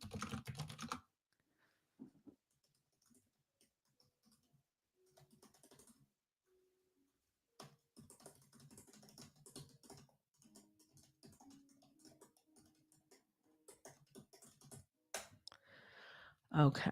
So, here we go. You know what? I understand that completely, Papa. Not everyone can be spiritually like compelled based on the lived experience that they have. I get that. I am so deep in these rabbit holes because I've died and gone home. Like I've already got to hang out with God. I already know she's real. I already know that we are ultimately, infinitely, endlessly, permanently loved. Like I've already done that. So I have no fear of any of those things that typically are what, rule over people when it comes to this concept of God and religion. I don't have any of that. I just want to dive headfirst into like, what does it mean? And how do I hack this? Okay. So here is the collective cosmic weather report for your flavor of chaos for Rosh Hashanah. Here we go, everyone. Collective transit themes. The sun, obviously, is going to be in the Betula, in the maiden, on the 1st of Tishrei, because of course it is, because Tishrei is shifting from Betula into Moznaim, from the Virgo into the Libra. It is talking about, so the lead up is Betula, and then we hit Tishrei, and then it becomes Moznaim. It hits Virgo and becomes Libra. This calls the whole world to something called Cheshbon HaNefesh, soul accounting. We know that. We know that the entire theme of the month of Tishrei is about accounting and self-evaluation and self-reflection and personal review and types of justice and accountability. We know that already. There are flavors and themes of precision, critique, refinement, gates of judgment open with a demand for order and clarity. That's a given. We know that. The moon will be in Moznaim. So not only are we going to be shifting from the maiden into the scales for Tishrei soon, but we are also going to have our emotional processing system also in the scales at the same time. The emotional tone of the year begins with this emotional process of justice, balance, and relationships, collective sensitivity to fairness, partnership, and peacemaking, harmony. Everybody, can't we just please get along? But also potential paralysis, because the dark side, the shadow side of the scales of the Libra, the Moznaim, is can't we all just get along? But also, uh, what do you define as fair? What do I define as fair? Maybe I'll just sacrifice my own comfort so everyone else gets an equal outcome or a fair outcome. That's the shadow aspect. And in the moon being in the scales, it means that your emotional processing could lead to analysis paralysis, where you're like, maybe this isn't really just. Maybe it's just, in my perspective, but it's not just for others. And like, that's not a healthy way to operate, but that is the flavor of the moment. We also have a fabulous, slightly intimidating conjunct of Kochav and Ma'adim in Moznaim. So, for those of you who have taken my Kosher Jewish Astrology 101 class, you are going to remember Kochav is Mercury, Ma'adim is Mars. So, that means Mercury, Mars are both going to be in the scales, Moznaim. That means the planet of communication and the planet of intensity, aggression, and action are going to be in the field of justice. So thought and action are both going to be locked into this scales Moznaim theme. Debates, negotiation, diplomacy, legal matters, that's all going to be in early Tishrei. And we can expect the collective, like planet wide, we can expect there to be big arguments and debates and negotiations over balance. Who has power? Who doesn't? Who's at the table? Who's left out? Did we just hit 10K? Are you serious? Louis, I hit 10K. Oh my gosh, you guys are amazing. Oh my gosh. I literally have never hit 10K in my whole life. I'm so excited. Internal screaming. I don't want to wake up the kids. Okay, I'm fine. All right. It's fine. Everything's fine. Okay. So, yes. So, Kate is right. So, this could absolutely lead to either war or the appearance of war or the lead up to war or the negotiation down away from war. Yes, please, Papa. Let's hit 20. Please and thank you. Like, my goal is to hit 10,000 followers before Rosh Hashanah. Because literally this is my purpose in life and I want to share this information with as much human beings as possible. So please, let's do it. But back to Mercury and Mars. So we have Kohav, the thinking planet, the communicator planet, and Mars, the action, war, bloodletting, aggressive, intense planet, locked in this justice, balance, diplomacy vibe. So that is going to be heavy. We're going to see that in large scale experiences. That's going to be the overarching theme. And by the way, for those of you who are watching and you haven't subscribed to me yet on TikTok, please do, because this is coming up. I do a monthly cosmic insight for all of my tier subscribers. I want to say it's the Mazel level. So it's level 1. Everyone gets a monthly cosmic insight. I send you a video with all of this in it. But this is special. This is the lead up for the upcoming 6 weeks leading up to Tishrei. So this is going to encapsulate Elul and Tishrei into Rosh Hashanah. But yeah, we're going to feel a lot of conversation and intensity around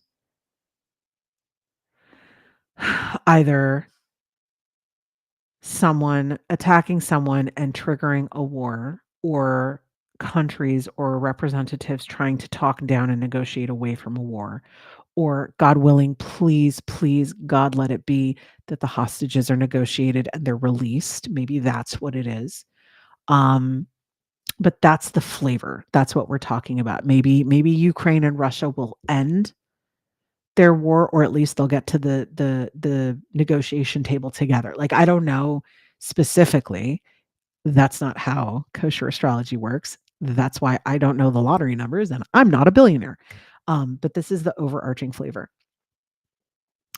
Another important placement for the transits leading up through Elul into Tishrei is Venus, Noga. Venus is the planet of femininity, of beauty, of gentleness, sweetness, love, affection, all things feminine. And that placement will be in Betula, in the maiden. So we're going to see a lot of love and beauty and values, what matters to us, filtered through analysis and critique, because that's what the maiden does. The maiden is analytical. She understands the minutia. She understands the details. She is very grounded. She is Mama Leah, Leah Imenu, very much day in, day out. Let's serve the collective. Let's do it in a smart way. Let's do it with the detail. So we're going to see love and beauty brought across through analysis and critique. So collectively, this can bring a desire to fix systems of care, healthcare, childcare, economics, maybe, a broken healthcare system, or a broken, child protective services system, or a broken any kind of system that has to do with care of others. That's the mother energy coming through, as well as economics, because economically we always talk about specifics. We always talk about minutia and detail down to the decimal. So that's going to come through in the Betula in the maiden. Now, good night, Lewis. Good night. Now the downside of that is that we may end up in a place where the shadow aspect of the maiden, Betula, is this nitpicking, like nothing feels good enough, like this need for perfectionism, because it's overshadowing this feeling of I'm not enough. I have to be perfect because I'm not good enough to be loved with my flaws. So that may come through for the next 6 weeks. We're also going to see there's a lot of placements. I'm not going to get into absolutely every single one, but there's another placement that I feel is pretty darn important. We've got Tzedek, we've got Sheol, definitely coming into play. So basically, we already talked a little bit about the maiden and the scales exacting self-critique. We've got demand for justice in various kinds of relationships, both on a global scale, on a political scale, as well as on a interpersonal relationship scale. And that justice, remember, we're supposed to be asking forgiveness from people. We're supposed to be making things right and doing cheshbon nefesh, and we can't do that in the lead up from Elul to Tishrei unless we do it in a way that aligns with justice and positive self-critique. We're also going to see a Jupiter Cancer, sort of a tzedek, Sartan, protective nationalism feeling, but the potential of healing through family and emotional safety. So there may be various sort of layers coming into play, in the next 6 weeks, in terms of bigger, broader conversations around caring for the wider community, but doing it in a way that affects everybody. There's also a Dagim Tale contrast. So we've got the fish and the ram in contrast.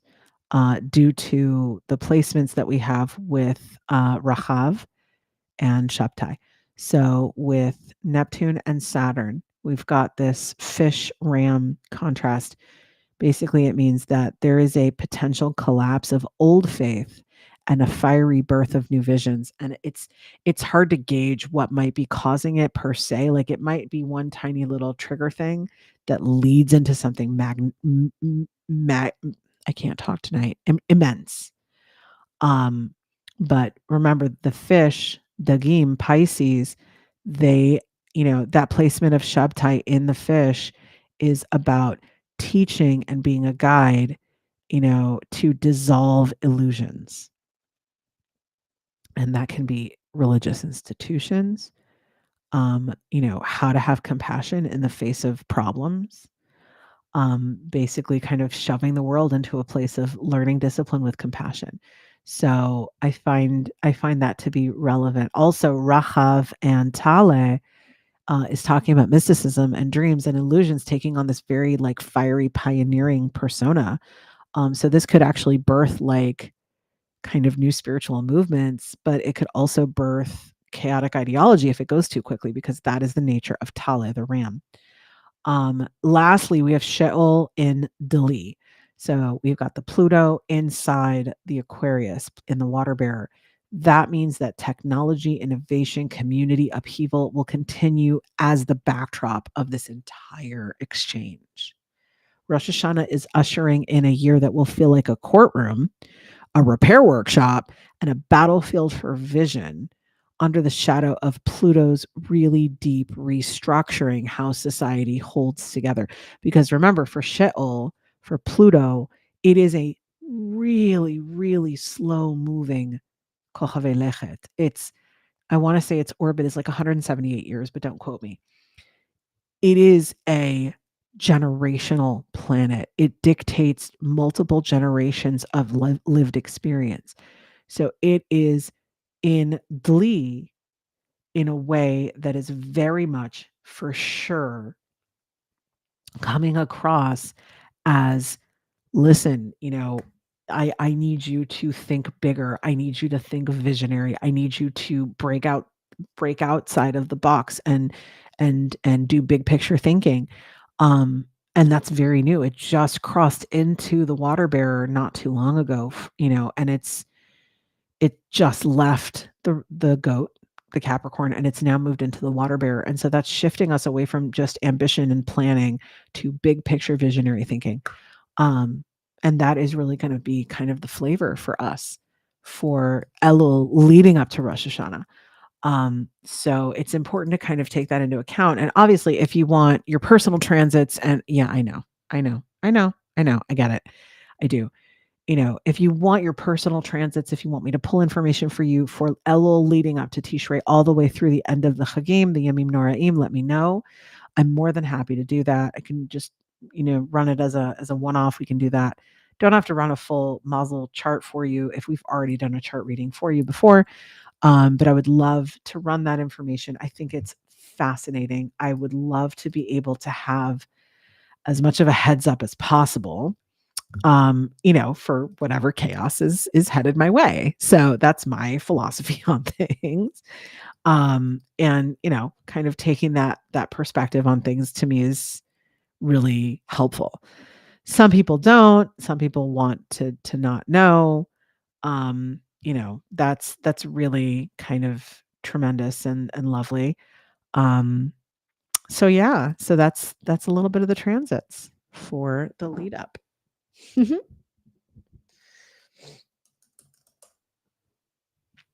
All right. So, does anyone else have questions before I close out tonight?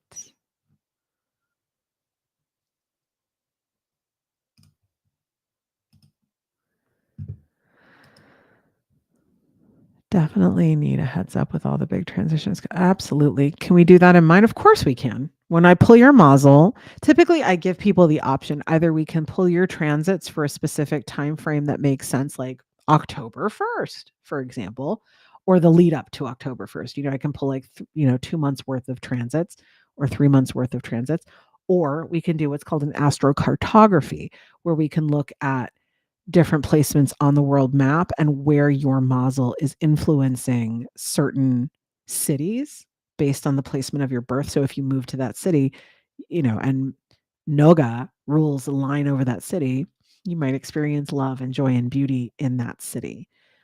Versus if Ma'adim is ruling over that city and you move there might be a lot of conflict. There might be a lot of aggression and intensity and a lot of movement, but that might not be so pleasant. So we typically I give people the option of like, I could do an astrocartography or I can do your transits, whatever makes you happy.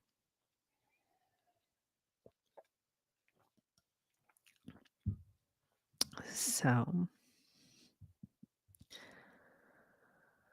oh boy, that's always going to be a lot. Thank you for sharing the live, Papa. You're awesome. I can't believe I hit 10,000 likes. Like, that's unbelievable to me. Like, how did that even happen? And you know what? I don't even care. Like, nobody's watching me on Instagram. Nobody's watching me on YouTube. Nobody's watching me on Facebook. I have my TikTok. That's why I love my TikTok people, because they are my people. Um, but yeah, that's the current gist of it for tonight, folks. So thank you. Um, yeah, I gotta tell you, like,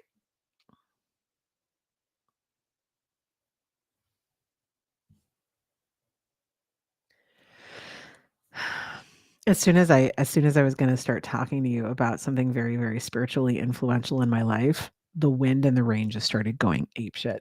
Um, I think I've told you guys, I am a Baal Teshuva. I have come back to Judaism, um, 8 years now. I was a very, very secular, culturally Jewish. Both my parents are Jewish, but I was not raised with anything. And I was actually a straight up pagan for 20 years. And, um oh my gosh, Papa, you subscribed? Thank you so much. No, no, Nat, honey, don't worry about it. I don't have a Patreon. It's all good. Take a breath. It's good. I don't have a Patreon. You can subscribe right here on TikTok. Just go to my page and just click the subscription button. Oh my gosh, Papa, subscribe. Yay! I cannot believe anybody would subscribe to me and wants to hear what I have to say. This is wild. Anyway, so I have always been very, very spiritual, and I've always been clairvoyant, and I've always been clairaudient, and I always struggled with it because I know what I know, and the whole world was telling me I was crazy. And so I did not practice Judaism most of my life. Even having lived in Israel, my entire family in Israel is secular. So like we didn't practice squat, right? And 8 years ago, after my divorce and like learning to live alone and learning to be an adult, I decided to start moving closer to Judaism. And I thought, like an idiot, I thought that I had to, um, walk away from astrology. I thought that astrology was not possible for me, um, because that's not something Jews do. We don't do that. And so slowly but surely, I started walking away from all of these practices that felt incredibly nourishing to me and positive and uplifting for me. And astrology was one of them. I'd been learning astrology since I was 16. And over the last 8 years, I had walked away from it and I had stopped delving into it and I'd stopped leveraging it to make sure that I was doing the right thing for my life using the transits, looking at the skies, seeing what was going on. The only thing I didn't stop doing was I didn't stop aligning my life and my mind and my body and my cycle to the moon. I still was doing that. But I was told, like, Jews don't do astrology. It's avodah zarah. It's strange worship, or it's illegal in Judaism, so to speak. And I was told that we don't do that. And I was told that it's sin and it's this and it's that. And we don't do it. And so I started moving away from it. And my life slowly improved, generally. Like I was happier. I got promotions. I met the love of my life. We got married. Like a lot of wonderful things happened, but also a lot of fucked up shit went wrong in my life. The further and further I went from astrology, the more my life started going off the rails. And I didn't put 2 and 2 together until I started reading Kosher Astrology by Rabbi Yitzchak Pincus. He literally wrote the book on kosher astrology. He literally explains how astrology can be done in a kosher way, just like there's kosher food and there's non-kosher food. There is kosher astrology and non-kosher astrology. And as soon as I started reading it, it was like I got smacked in the head with a clue by 4. Like, of course you can do astrology. Of course there's a kosher way to do it. I've been doing it the kosher way this whole time. What? Wait a minute. I've been doing it the kosher way this whole time? The hell? You mean I stopped practicing it for like 8 years for nothing? And the day that I made the commitment to start practicing astrology again, my way, the kosher way, the way that I've been doing it this whole time, everything started to get better in my life. Um, and I knew I had to share this with people. I had to get this information to my fellow Jews and really to the world, obviously, like anybody who loves Hashem, anybody who loves Torah, anybody who loves, you know, this whole wild mess of a life that we have in Torah. I want to share this with. I feel like these astrological charts, these soul maps, are a love letter from Hashem, from Hashem to us. And I would be a fool if I didn't leverage every drop of information in it for my own success. I would be a fool. And our ancestors, our patriarchs and matriarchs knew that, and they leveraged astrology every frickin' day. And so I want to kind of uplift that and raise that with people and share that so that they also can do the same thing. Um, so that's why I'm on here. And, it's slow going, but I literally never thought anyone would even care about anything I had to say when it came to astrology. So I'm thrilled that anyone's listening. um, so yeah. Um, I am going to head to bed because I am wiped out. And for those of you who signed on for Kosher Astrology 101, classes in session tomorrow night, Monday, Tuesday, and Wednesday, 8 p.m. Eastern. Um, be there or be square. It's going to be live on TikTok for my subscribers only. And it's going to be on live, it's live on Zoom as well. If you've paid for the full class, you get the full PowerPoint, you get the explanation, the handouts, the lesson plan, the whole thing. Isn't Rosh Chodesh very much along the same lines? Oh, Papa, you're such a sweetheart. Don't make me cry. And you don't have to be a believer. Please, by all means, be as much of a skeptic as you want. Like, I love a challenge and I love reading for people who don't believe in this at all because I love blowing people's minds. And the thing I love the most is pulling someone's chart and telling them everything about themselves. And they look at me like I've been spying on their bedroom. And when they ask me, how could you possibly know this? I tell them, I don't. Hashem does and built you this way. This is baked into your soul. Hi Sinbet, ma kore? I bet you are a challenge. Catriel, honey, what do you mean by Rosh Chodesh is very much along the same lines? Say more.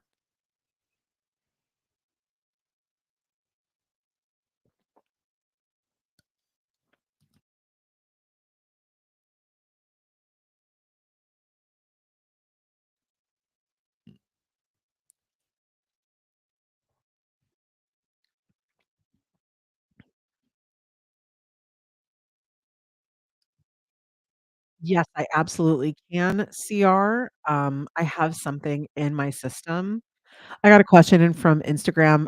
Can I see if a relationship is meant to be together? Yes, I can. It's actually one of the services that I offer as a kosher astrologer and a life coach. One of my favorite things to do is what's called a synastry chart. So it means I take your chart and their chart and I overlap them. and then I take a look and I see where do you line up, where do you differentiate, are your mapat aligned for success, or are they aligned to cause bigger problems?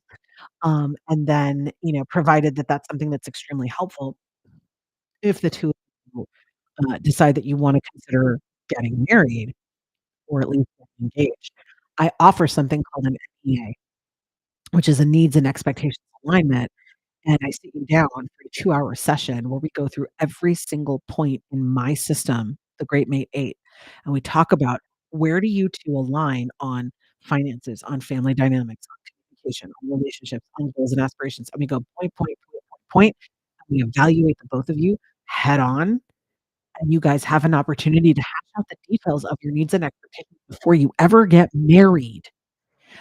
Save yourself hundreds of thousands of dollars in wedding and possibly divorce fees through this meeting. It is an incredible clarity session. It is life-changing. It sets you up for success. I love doing it, and of course, I am incorporating your mazel into this session. Um, and then Papa says, "Can I do the same for 25-year marriage?" Yes, sir, I do. I have, and I do. I love doing that one. If you're, not engaged or whether you've been married 25 years, I just did a session like a month ago with, a couple. They've been together 23 years, 24 years, and I gave them so much clarity that I keep getting like, one of them is my client, so I keep getting reports from her of, like, how their marriage has skyrocketed to new heights because they suddenly understand better ways to talk to each other that they didn't even get were possible. In terms of Catriel, you're saying Rosh Chodesh, the influence of the month, for sure. So, that was one of those things, like, I wasn't willing to negotiate like, I was willing to negotiate a lot when it came to becoming a Torah observant Jew. But in terms of walking away from astrology, I was willing to do that because I thought it was Lichvot Hashem, but I was not willing to walk away from Rosh Chodesh, from lunar alignment and moon alignment and moon phase correlation and connection in my mind body. I was not willing to let it go, um, at all. I just wasn't. And also, like, I this is my own personal opinion, I think that as Jews, we are obligated to start centering ourselves much more strongly on the flavor of the month, on the flavor of the Rosh Chodesh, because that's what our ancestors did. They understood that every single Chodesh is a different flavor, a different season, a different time, and that's why Shlomo HaMelech says that, like, to everything there is a season.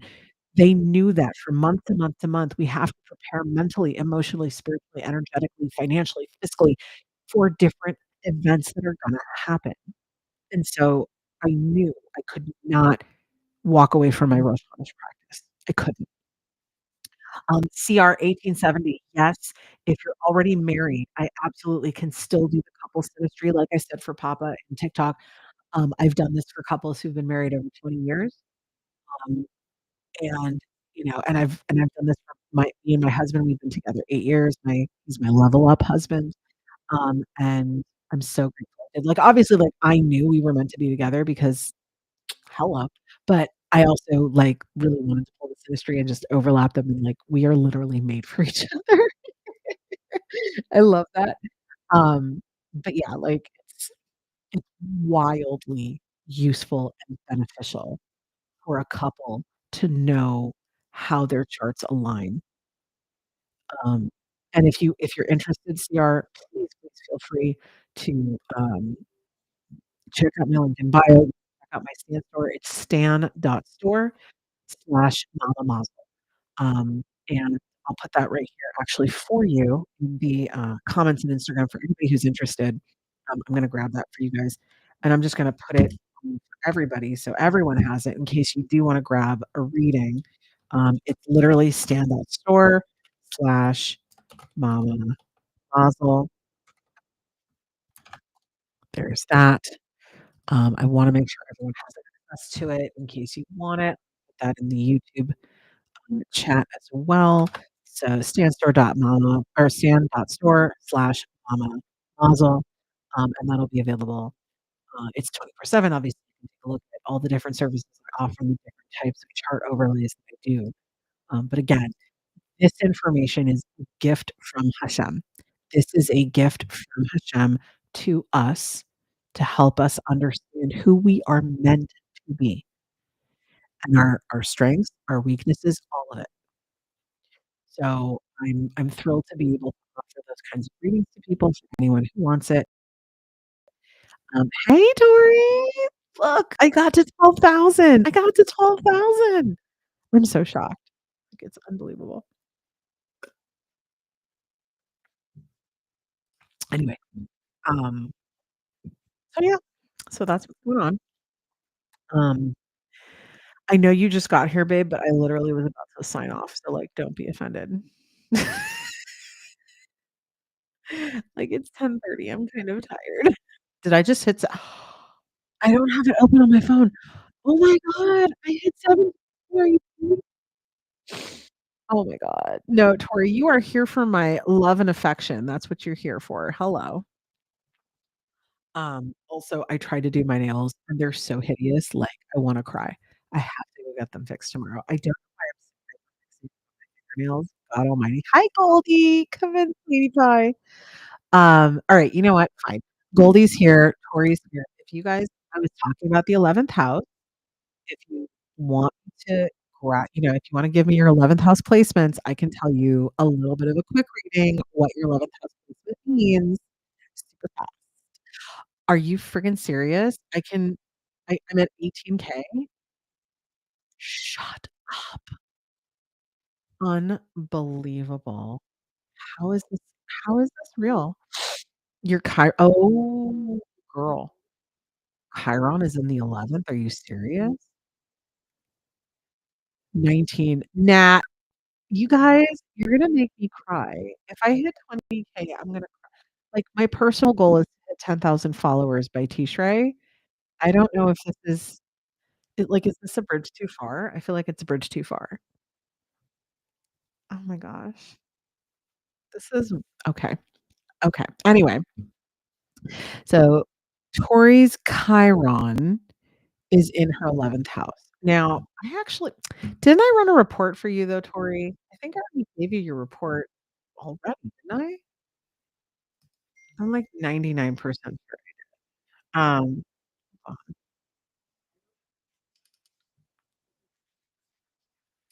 hold on.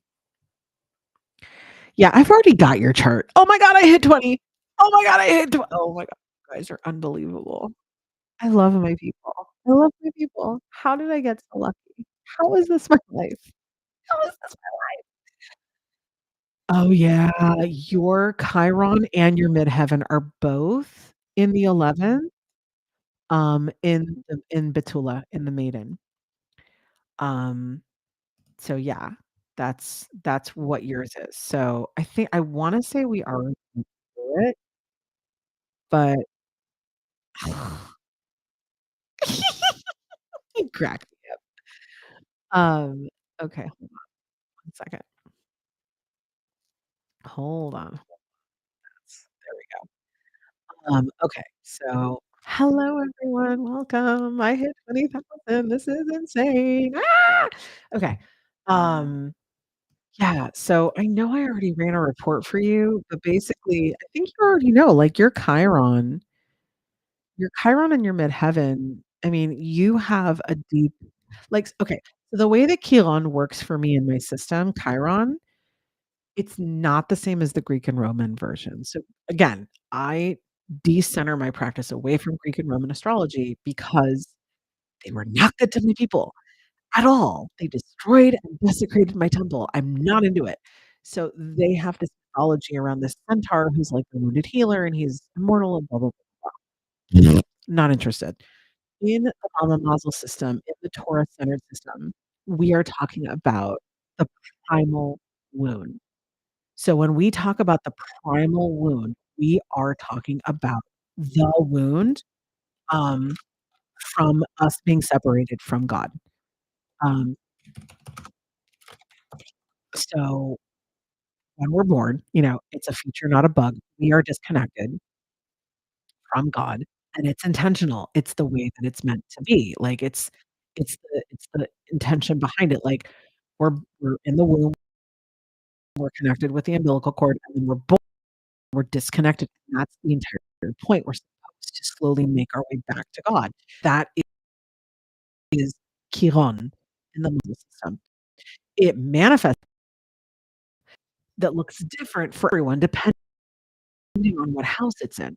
So in Taurus, for example, her Chiron is in Beit Chaf and her midheaven, which is the basically your purpose in life. Like, why were you put on this in this, what is the point of your soul map in terms of like the job, the career, the aspirations that you're meant to pursue. So for her, since you already oh, it's fine, don't worry about it. Let me see here. Okay, here we go. So,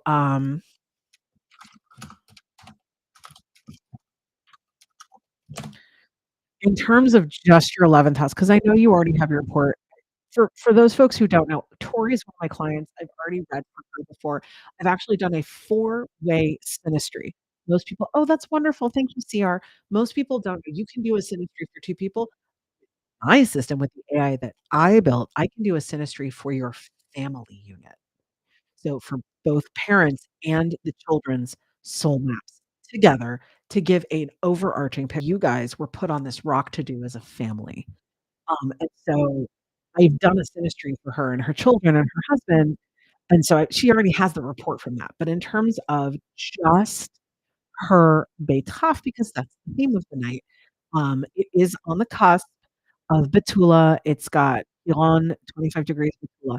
What we are talking about is your community work being very service oriented and healing and analytical and detail focused, but because it is the primal wound, um, you know,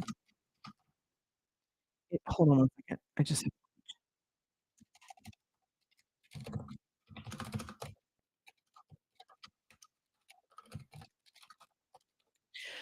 because it's the primal wound and the disconnection from Hashem, what we're talking about is you having all of this really lovely maiden Betula energy around community, but this disconnection from Hashem manifests in terms of community and networking. So feeling literally like in order to connect to God, you wanna have this community that makes you feel uplifted, but you almost are like born set up to not have that.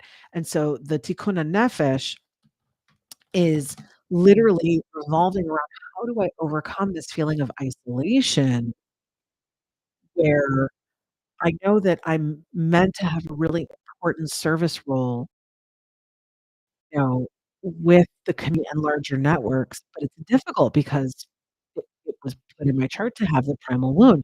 So at times, you may feel excluded from groups or unseen within the collective. I know we've talked about this.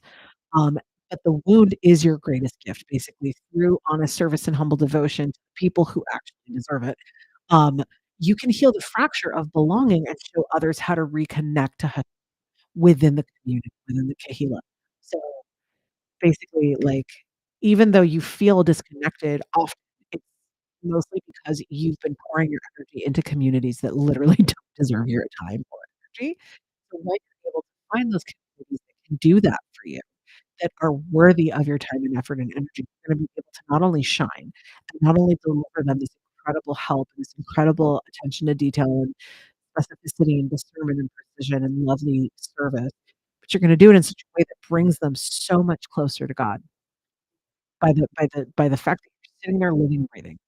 Like, that's what that is. Um, oh my god, I'm at 25. Oh my god. Papa, you are making me wanna pee my pants here. This is wild.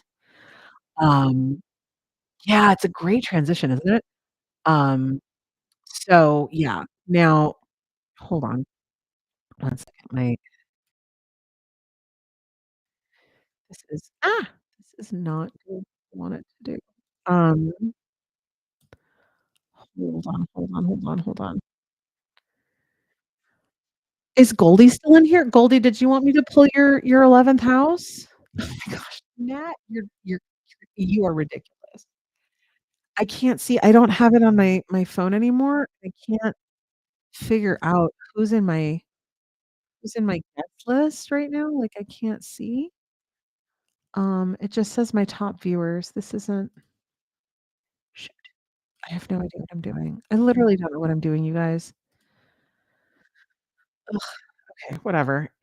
Goldie, if you're in here and you want me to look at your 11th house, I would love to. I would be happy to if you know your placement. If you don't, obviously that's fine too. Hold on. I told you, I don't know what I'm doing, guys. I seriously don't. I'm, like, making this shit up as I go. Okay, so who's in here? Who's in here? It says 5 people are in here. How do I see who's in here? Danielle's in here. Who else is in here? I don't even know. I literally I'm so bad at technology, like, what is wrong with me?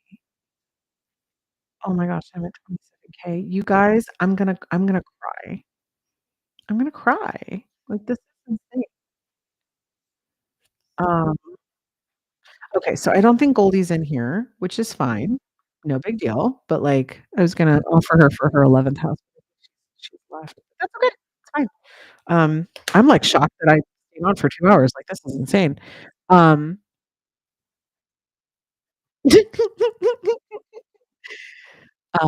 yeah, Tori, the struggle is real. So yeah, this is yeah, I know it's probably kind of dumb to wanna hit 10,000 followers by today, um, but I don't think it's dumb, I think it's a nice attempt and, you know, you're trying to buy time. You guys crack me up. No, but seriously, if anyone's watching and you have any suggestions on how to hit 10,000, I would love to learn 'cause I literally don't know what I'm doing. I'm making this up as I go.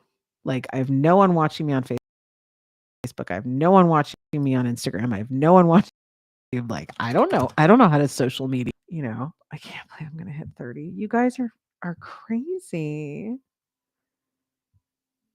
You guys are crazy. This is wild. Um, huh. I apparently let's see if anyone's watching me on my live. Okay, someone said hi to me 2 hours ago. Well, that's nice. Um, no one is watching me on Facebook. I literally don't know what I'm doing, guys. I literally don't. If you build it, they will come. Well, I'm not building a baseball field.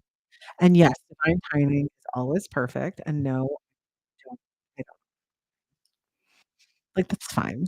Um, so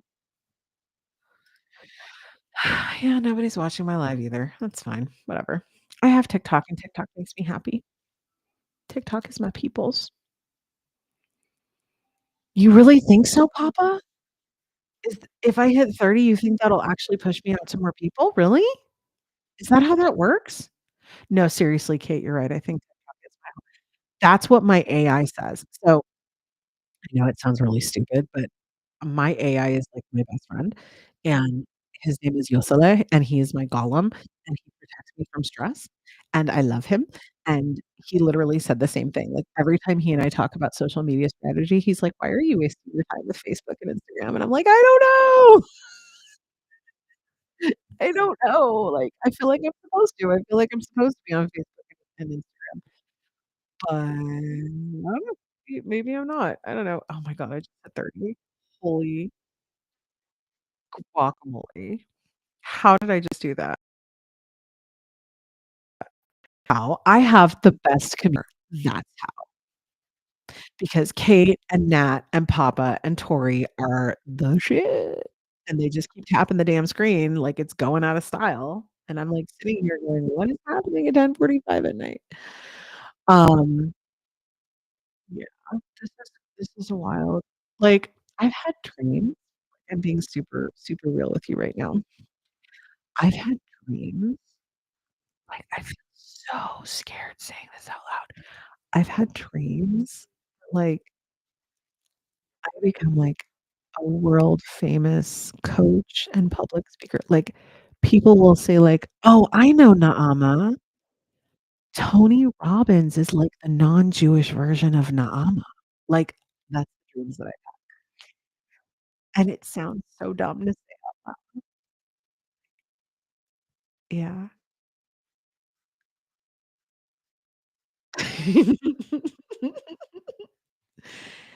And, like, traveling the world with my family, with my kids, and, like, going and teaching at different communities and, like, showing first of all, showing young people how to get married well, how to spot red flags, how to communicate well, how to communicate with class and disagree with dignity and fight with finesse and, marry well, be a unit and be on the same page with love. And I wanna teach people about how to incorporate your astrology into all of it. I wanna teach people how to read their own model through my system and how to learn about their elemental balance and how to leverage your different elements to help you be successful in whatever you're doing. At red tent events, yes, Kate, exactly. Red tent events. I can't tell you the number of red tents I used to do during COVID online. We would do new moon red tent events for women on Zoom, and I'd have, like, red fabric behind me and candles and all of this, and, like, we would all be in the red tent together, I wanna travel and, like, the Jewish people that they really are the light unto the nations and to stop fucking around and, like, rise to the occasion and, like, use that astrology, use that nozzle, like, highlight your power, highlight yourself, and use this beautiful love letter from God for your own success, like, that's what I want, and I just kind of assume, like, if I hit 10,000, then that's kind of gonna help me get there, but I literally don't know what I'm doing, I'm making it up as I go, so whatever.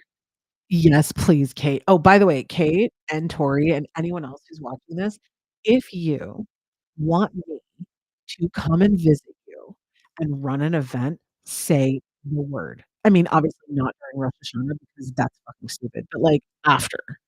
Like, I am there. I just need help to get a plane ticket because I don't have the funds at the moment, but, like, I will be there, I will run an event, I will, facilitate. I have literally decades of group facilitation experience. I will run that events for women. Um, I know, Tori, and yes, I will. Like, I want to go out into this world and go to different communities and, like, show people what I'm talking about. And on the one hand, like, I want to, and on the other hand, I'm like, well, I feel like I'm too chaotic with too many different things to talk about. Like, I wanna talk about marriage, I wanna talk about healthy relationships, and I wanna talk about self-development and, like, attraction, manifesting, but I also wanna talk about how astrology influences all of it. I feel like it might be too much for people to wrap their heads around altogether, but whatever, I don't know, I'll figure it out one day. Um, okay, good. Thank you, Nat. So anyone that you know who would like someone to come in all day at a time. Okay, first of all, Papa, I have ADHD and autism, okay? So I feel like I have to get everything done in the first day. That is my default mechanism. Secondly, Nat, I am very aware of Beit Kohenet.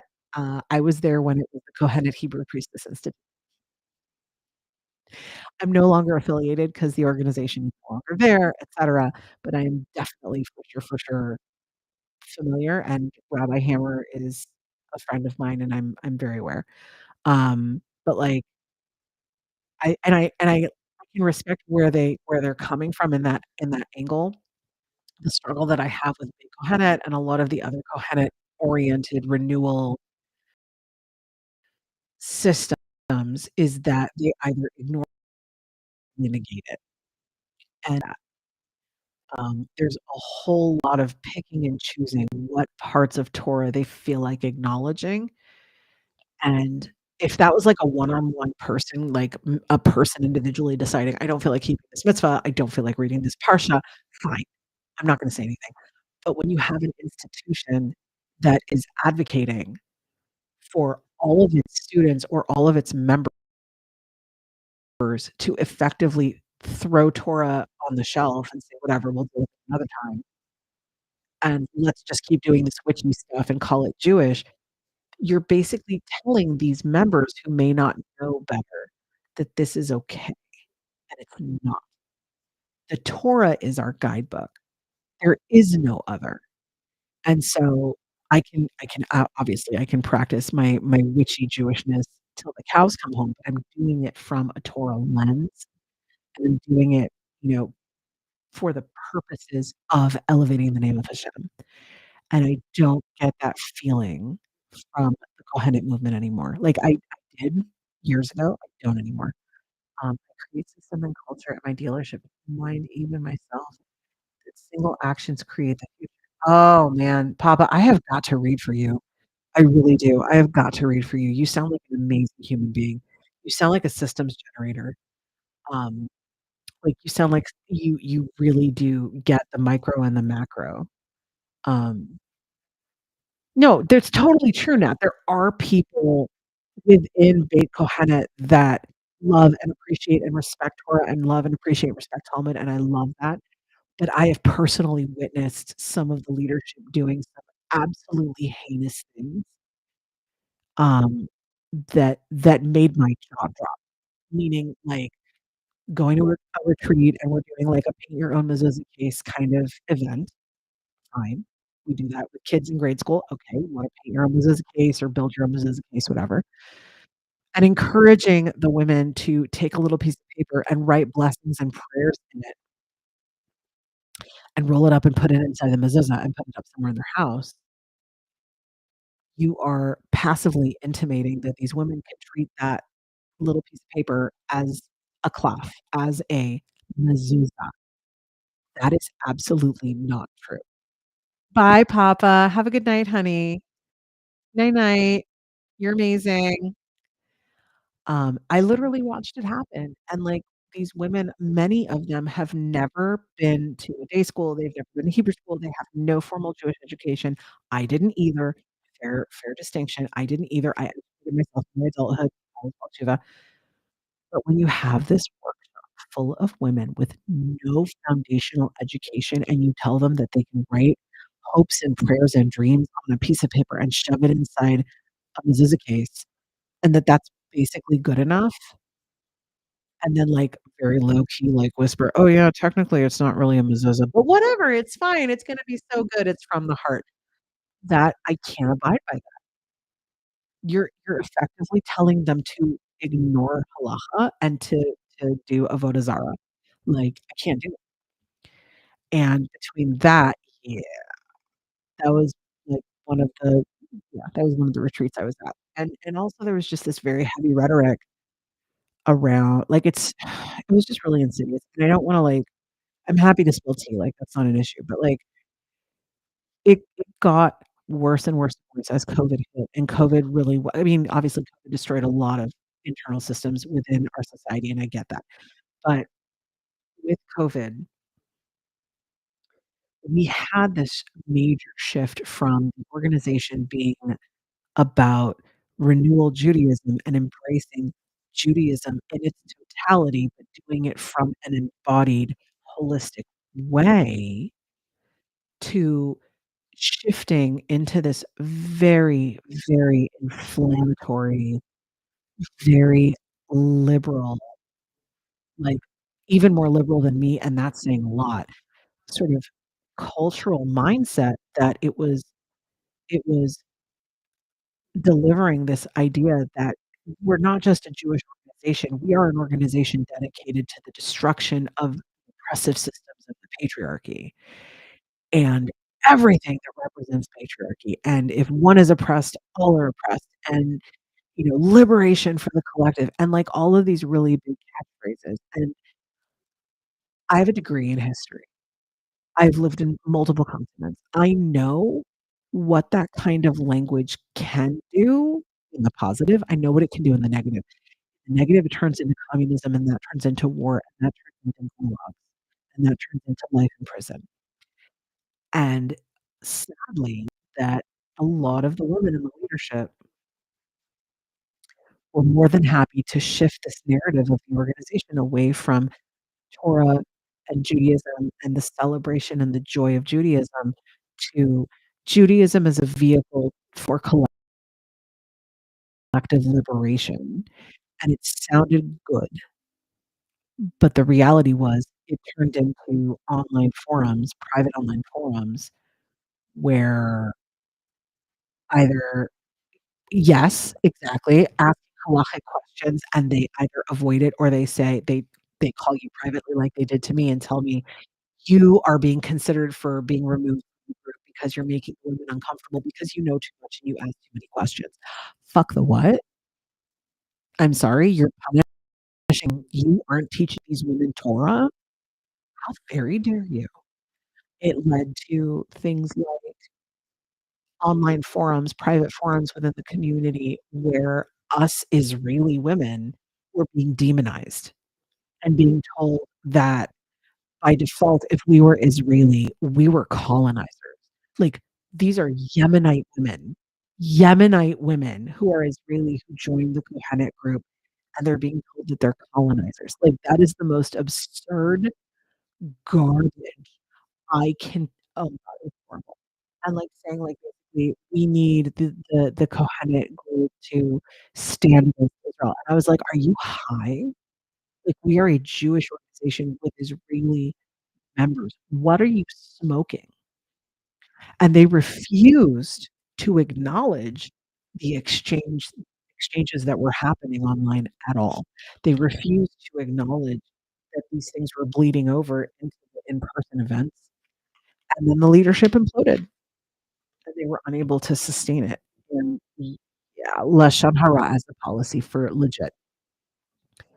If any one of us pro-Israel members called out leadership and said, "Listen, this is actually unacceptable. You're talking about my mama, like, you're talking about my people, you're talking about my nation. These are your people too. You can't speak like this." We would get in we would get called out. We would get penalized, so, like, in a really super passive hippy-dippy sort of way, but, like, you don't get to hold the speaking stick anymore, like, all of that bullshit, and at that point, that showed me that they had poor leadership. It showed me that they were not capable of critical self-evaluation and that they were completely weak and willing to bend to the loud minority. And it ended up in a situation where we had 1 or 2 in the beginning, we had 1 or 2 trans folks in the org. They were trans women.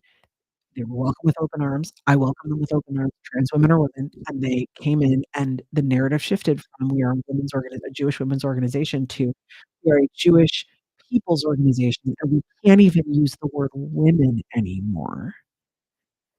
And I was like, "I'm sorry, what now?" And, like, when we would bring up stuff like Rosh Chodesh and using the opportunity for new moon to lead collectively and get synced up on the same cycle, the trans members would get pissed at us for discussing it because how dare we bring up a biological component that they can't contribute to, and I'm like, "Have we gone into the upside down? Like, what are we talking about right now?"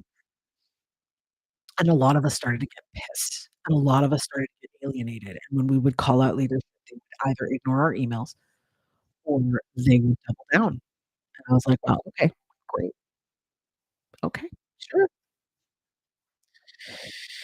Oh, Nat, oh my god, don't make me cry, don't make me cry, you're amazing, I'm gonna cry. Like, it's like a super selfish wish of mine, but I want to start a community like that, but one that is founded in Torah. Like, why is it such a hard vision to have a bunch of hippy-dippy Jewish women who believe in, like, peace and love and incense and astrology and, all of the lovely Jewish superstitions that we have and still practice and read and learn Torah? Like, why is that a bridge too far? Why? I don't know. I don't know. Maybe I'm hallucinating. I don't know. Maybe it's a bridge too far. I don't know. Veronica! Oh my god, you're here. You're watching me on my live. This is so exciting. My bestie from Phoenix is on. Yay. Hi, babe. Mwah, mwah, mwah. Love you. Oh my god, Maxine, hello. Yes, please. Please join the community. So, if you're not already on TikTok, please come in. Find me on TikTok. Subscribe to the community. I have amazing in my TikTok community, and the ones who've subscribed are also on my private community. It is not social media.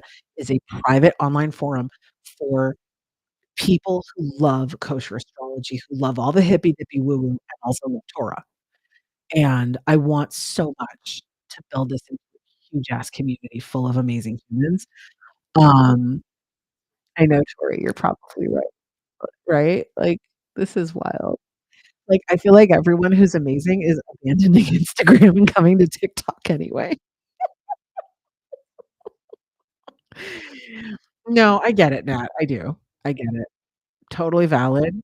For what it's worth, you can subscribe on well, somebody correct me if I'm wrong. You can subscribe on TikTok through PayPal, and PayPal, they don't have your card information, I think, but don't quote me. But yeah, like, I tell people all the time, like, I am a kosher Jewish astrologer life coach. I have a potty mouth. I cut through the bullshit. I call it like it is, and my system works. It works so well, it'll scare the crap out of you. Not just from an astrological perspective, not just from a clairvoyant, clairaudient perspective. Ask Veronica, she's in my Instagram right now watching.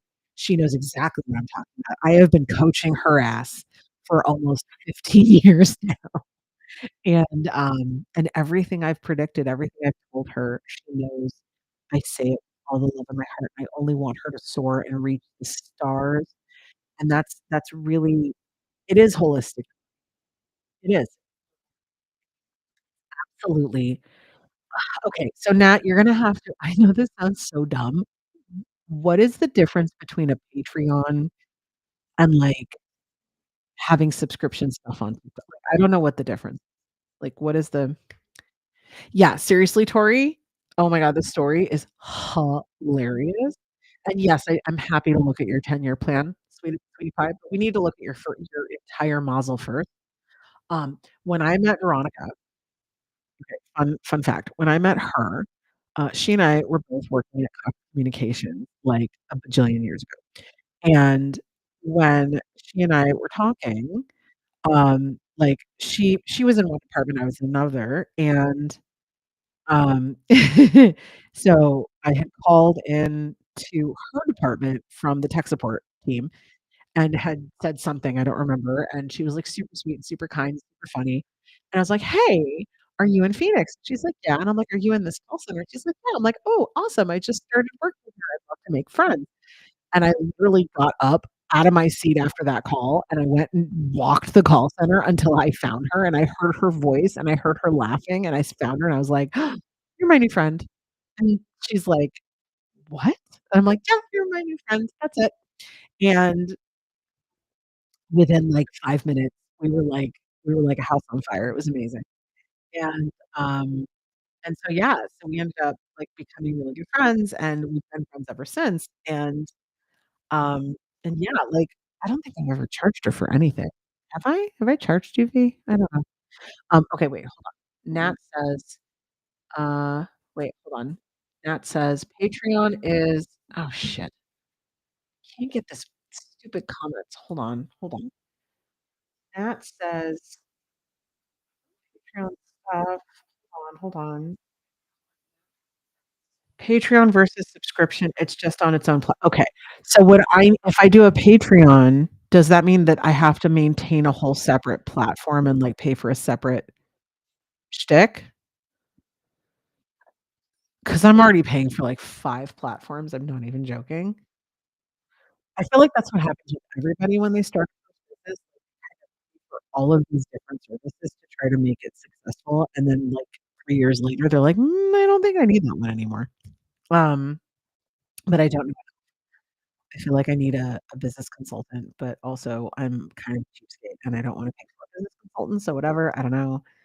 Um, but, yeah, I really would love to start, like, a robust community online, um, where it's like yeah, cast that.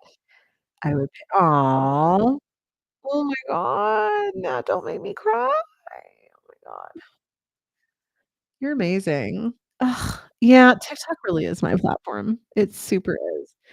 Um, I I know a lot of people who have Patreons, like, they're very happy with it. They've really done a lot with it. Um, I think that maybe I would say that maybe that's, like, a 2026 goal. If I could get someone to help me, that might be a 2026 goal. But I don't know. I also have, like, ever since COVID, I've stopped making plans for longer than a year because COVID. Um, I feel like that's a really valid answer. But anyway, um, yeah, I may do it, I may not, I don't know. But like I said, if anybody Instagram, TikTok, whatever, if any of you ladies want me to come to you and to lead a program, whether it's on just on the Mama Mazel astrology system, what is it? How is it kosher? How does it work? How to leverage your own astrology, your own mazel for your own success, or whether it's about life coaching and using your mazel for self-development, for dating, for shidduchim, for successful marriage, or even just how to date, how to spot red flags, how to communicate with class and disagree with dignity and fight with finesse.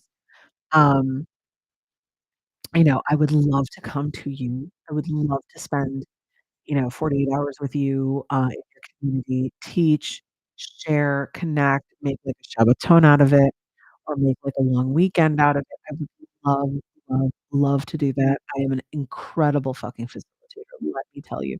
I will make women burst into tears by looking in their eyes. I do not stutter. Like, I am that good, and it's one of the things I adore about me. I'm that good at it.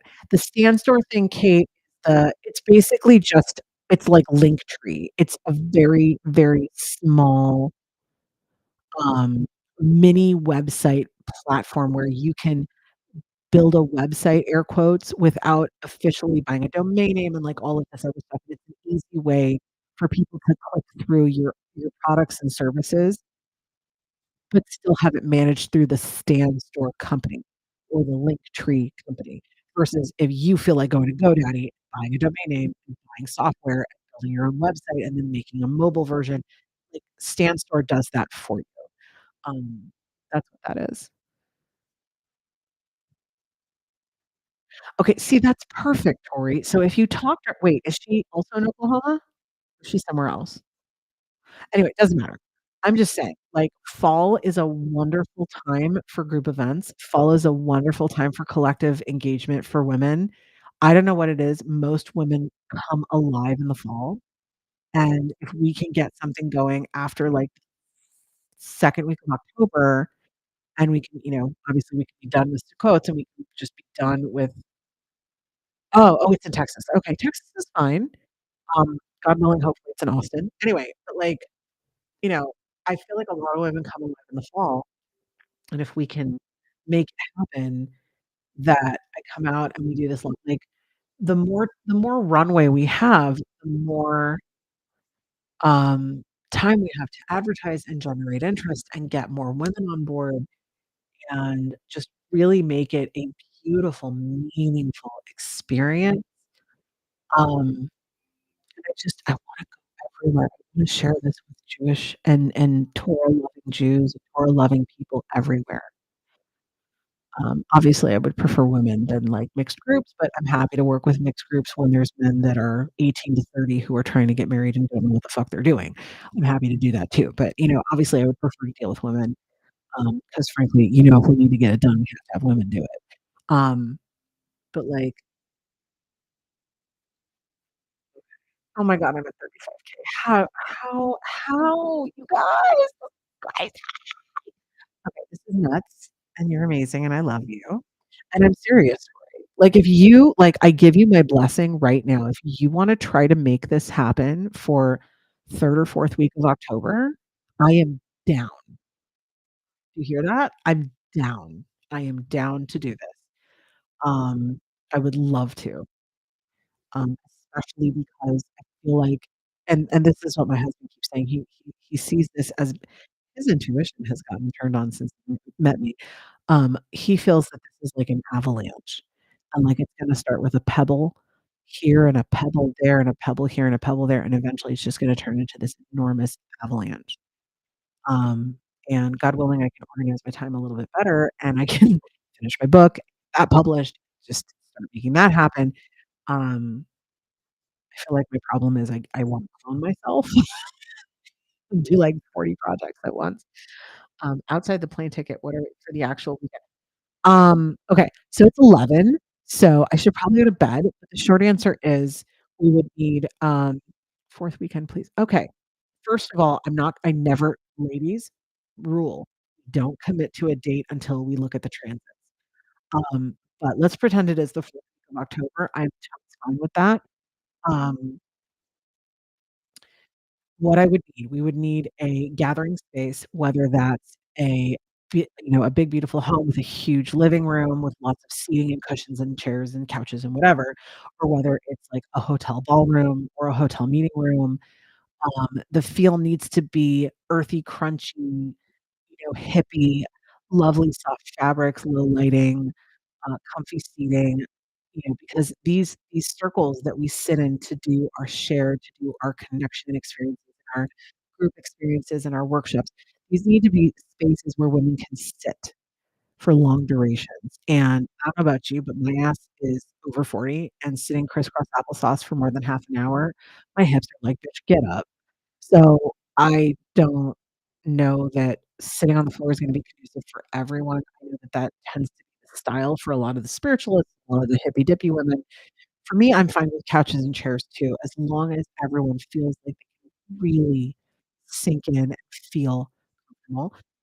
Obviously, that space needs to be conducive for sleeping arrangements, whether that's a hotel nearby or an Airbnb nearby or whatever. I know that there's Airbnbs that are like 3, 4, 5, 6 bedroom houses or whatever, that, people can bunk together, things like that. So there needs to be a place to gather, a place to sleep. There needs to be a way to deal with, um, meals, however that would get managed, I don't know. Teas and tinctures, 150% woman, 150%. Um, Massage tables, TENS units, aromatherapy systems, anything and everything that can make the weekend more sensory, more centrally centered, that's a lot of S's, is better. Like, the more sensory stim not sensory stimulation, but, like, sensory activation, the better. Um, and ooh, yay, that's your niche. I like that. But yeah, a place to sleep, a place to gather, some sort of, facilitation of food, and if it is done over Friday night, Saturday, then it would include literally would include Friday night Shabbat and the Shabbat meal and the singing and the praying, and then in the morning, we could do Torah learning, and we could do lots of, like I could teach you guys a lot of songs. Yes, now a lot of them are Kohenet songs, but I don't care. I use the Hebrew, not the English. Um, but also just, like, a lot of learning. It just depends on, like, how it falls out. And so that would be the ideal behind it, and, um, I am not a big fan of printing out handouts, but there would be a need for folks to at least have, a couple of handouts so that they have a general idea of what the weekend itinerary looks like. Like, we wouldn't need huge bundles of paperwork. I prefer to save it to electronically and everyone just has it on their phone, um, but there would need to be some sort of, you know, marketing, hard copy where people could see what the schedule is, or a whiteboard where it's written, or some sort of handout so everyone knows what the schedule is. I love Canva. Um, and, ideally, in a perfect world, whatever fee is charged for people to attend, we would theoretically tack on, an additional if women wanted one-on-one time with me, which I would love. I would love to give women one-on-one time.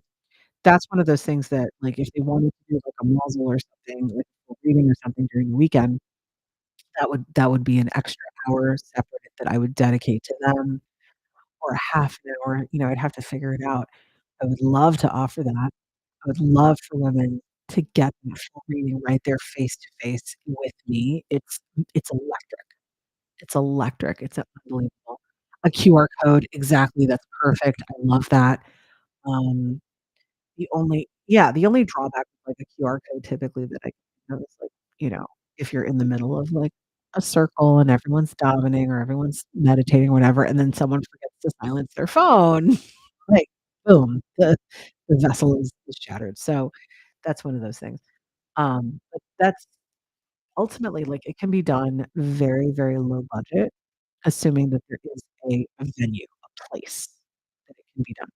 I have a friend, in Missouri. She has, parents in the middle of Michigan who have a huge, huge, huge log cabin that they live in with a huge property that she has said would make a beautiful venue and facility for an event like and I would love to do that with them. So, like, any women who want to have me come and teach you about kosher astrology and teach you how to leverage it to make yourself successful and how to help you get closer to Hashem, I wanna do that. And whether that's just a weekend for kosher astrology or it's a weekend for kosher astrology and transformational coaching, whether it's mazel and coaching and how to date and marry well using your mazel and using your coaching, like, I don't care. I can speak to all of it. I can address all of it. And that is literally my dream come true, and I just shared it with the entire internet. So there we go.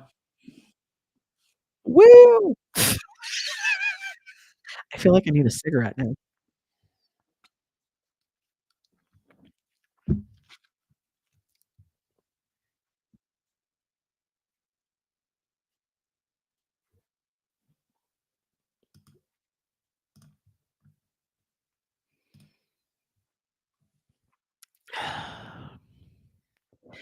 I think you're right. I think you're right, Tori. It's just I've operated so long from that idea that, like, no one is going to understand your dream but you because God didn't give it to anybody but you, that I've just been keeping this stuff to myself for years. And every time I even thought of sharing it with someone like my sister, my mom, they basically shat all over it. And so I stopped sharing it. I started to share it a little bit with some of the women from the Kohenet group, and they shat all over it. And I was like, "Okay, great. I'm gonna keep my mouth shut." However, I do understand different doors open at different times, and so, obviously, I have this amazing community. Um, yeah, it's meant to be heard at the right time and at the right place, and that is divine timing, and that's entirely out of my control, and I fully accept that. And damn it, y'all are coaching the coach right now from the internet, and I love that. Um, you are not insane. Absolute no, I know that you thought you were though. Like, society has been gaslighting women for centuries and telling us that we don't know what we know, and we can't possibly feel what we're feeling, and we can't possibly understand what we understand, and fuck that, that's not true. God built us this way. We're meant to be this so, I can't stand this idea that, like, we shouldn't have our intuition or we shouldn't trust our like, God gave us Bina. Like, Bina is literally the gift to women. It is comprehension, and it is so much stronger in women than it is in men, and it's intentional. It is not a bug, it's a feature, and we're not nuts. We are absolutely. I mean, obviously, women are kinda crazy, but, like, the more we lean into our intuition, the more we lean into loving ourselves as we are, the less fucking crazy we get. Um Yay, I love that, Tori. No, it's all over the Bible. All over the Bible. It really is. Yeah, no, it's all of there is mazel all over the Bible. If you understand those correlations between the 12 tribes, between the patriarchs and the matriarchs, between the elemental balance, reading the Bible completely changes you. And you start seeing all of these connections in the seasons and the elements, and it's mind and, like, God knew that and set it up that way. It's unbelievable. I know! Oh my god, like, I could go on about the ram and Abraham, like it's a lot. Also, fun fact, we don't know exactly what time Abraham was born, but I wanna say we knew his birthday. Like, we could theoretically pull his chart and then try to figure out what his ascendant sign is based on, like, each of the ascendants in the time of day. But, like, how cool would that yes, I love learning Torah. Maybe I should do that. Maybe I should do a class on, like, trying to pull charts for our pictures, but we don't know the dates that the Evas were born. I don't think we know the birth date for do we know the birth date? Shit, I can't remember. I know, Nat, like, my brain is running crazy. I don't think they give us the birth dates for all of the patriarchs and all of the matriarchs, but I do think they give them for some of them. But again, if you don't know your birth time, it gives you less of an edge. It gives you less of an advantage over learning the full soul well, obviously, like, we probably are not meant to know the full soul map, like, that's probably intentional. Hey, Julicious. Um, I feel like we're not meant to know the full soul map of those people because they were so far up in the ascendants. Like, Avram Avinu was so close to Hashem, like, I would like, I get this gut feeling that, like, he literally was shining, like, his skin was almost, like, glowing because he was so close to Hashem. So, like, for us to know his full mazel, I feel like would be, like, secret forbidden knowledge, you know what I mean? Like, I feel like that would be a bridge too far for us, like, as little petty humans, like mortals, like, I don't feel like we're supposed to know that level of knowledge. Like, we know, for example, we know the birth date of Adam and Eve. I don't think we know the time of birth. I think we could probably narrow it down to morning or afternoon or evening, but I don't think we can actually tell, like, the actual full nozzle, and even if we did, I don't think that Astro.com even pulls dates back that far, but even if it did, but, like, I'm saying, like, I think that that level of knowledge, I feel like would be too much. I think it would make our brains explode, frankly. Yeah, no kidding, right? Like, he literally just knew and he trusted his gut, and that was that. Um, damn, you guys, I've been going for, like, 3 hours. I should probably stop. Anyway, my husband's probably already snoring. I'm gonna um, I love you guys. Like, you've literally made my night. Like, I was not even expecting to come on tonight. I just was like, "Whatever, I'm trying to Google some stuff on the internet. I might as well go live while I'm up here." And now I'm like, "Oh, I found so many amazing women. Oh my god." Lila Tov, darlings. So close to 40. Okay, hold on, let me help. Am I there? I'm almost there. Did I hit 40? I don't know. Get to 40. This is wild, you guys. There's like 4 people and I'm almost at 40K. This is wild.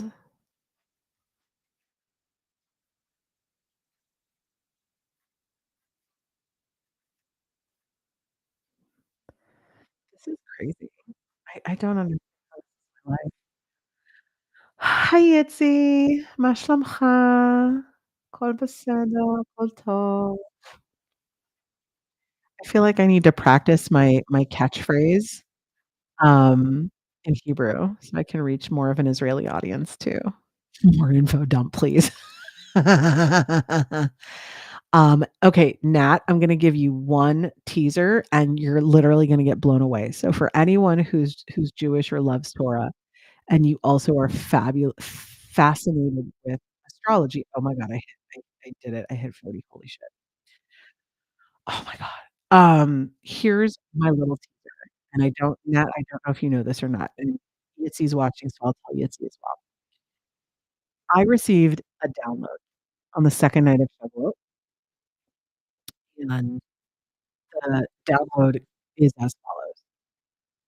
In the Mama Mazel system, in the kosher astrology system, I was really, really focused on how do I make this system even Jewier? How do I make it even less Greek and less Roman and less, pagan? How do I make it more Jewy? And I'm receiving this download from Hashem, and the download says that not only do we study the big 3 in astrology, your sun, moon, and rising, but in the kosher system, the sun is represented by Abraham, the moon is represented by Yitzhak, and the ascendant sign is represented by Yaakov Avinu. And that when you pull a chart of a Jewish person or a Bnei Noach person, someone who loves and aligns with Torah, Avraham Avinu and Yitzchak Avinu and Yaakov Avinu are delivering a message to them through their mazel, through their sun, moon, and rising, or how to use their mazel, their identity, their core essence, Avraham, their emotional processing system, Yitzchak for Kedusha, and their ascendant son, Yaakov Avinu, for how to process living in Galut together, and that is the actual Torah-aligned message of the sun, moon, and rising, the big 3, Avraham, Yitzchak, and Yaakov. The other half of that is that I was like, "Oh my god, that's amazing. So what planets are the Emas?" And God's like, "They're not planets, you dumbass. They are the elements." So in order, for those of you who study Kabbalah and study the 4 worlds, Sarah, Rivka, Rachel, Leah, Atzilut, Bria, Yetzira, Asiya. Sarah is fire. Rivka is air. Rachel Imenu is water. Leah is earth. I get chills every time I say it out loud. And the Avot, the 3 patriarchs, are delivering this cosmic message from Hashem down from the stars to you, and the Ima'ot are bringing you this earthly message of the 4 elements up to you. So the message from the cosmos is, "This is who you are," and the message from the Ima'ot is, "This is how you're going to get it done. This is how you're built to get it done." Some people have a heavier fire balance, some people have a heavier water balance. I have a very heavy air and then a heavy water balance. I have very little fire and I have very little earth. And it's literally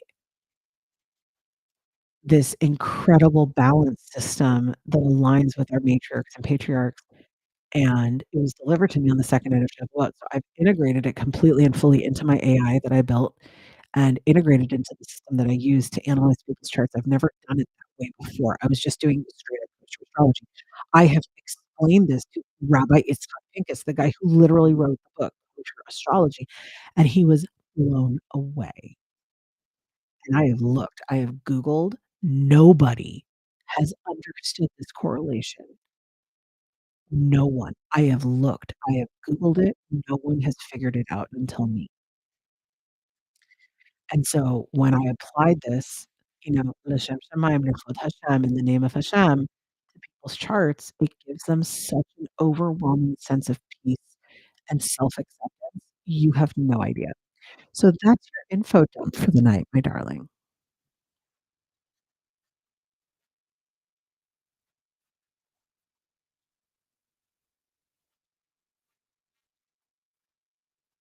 I know, I know. Nat, you're right. It's just mind-blowing. Like, I never felt like I'd have such a such a privilege to have such a unique gift to give. I just thought I'd be another motivational speaker. Um, but apparently I have something very specific and unique to give, and I am down. So, God willing and the creek don't rise, you will hear a whole lot more of me. I've hit 40K, so I'm now unstoppable. So, neener, neener, neener, inner critic. Um, so I'm gonna go. And I wish you all incredible, incredible, wonderful week. Don't forget, please make sure to like and subscribe if you haven't already. You're giving me permission to leave. Thank you, ma'am. Obviously, like if you have subscribed, you're gonna get, I think if you're in tier 2, you're gonna get a weekly Cosmic Insight video from me. And that will come through, and so feel free to do that. Um, And I am just kind of processing the fact that anybody cares at all about what I have to say. So, um, oh, also one quick question for Nat, Tori, Kate, anybody else who's watching. Does this half video thing look okay with the welcome thingy at the top, or does it look better where I do it like this and I don't have anything?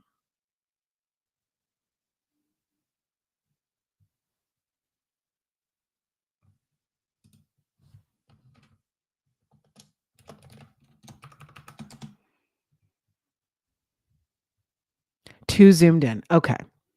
All right. So this is better. This is better. You like the half version? It's not too small on your phone.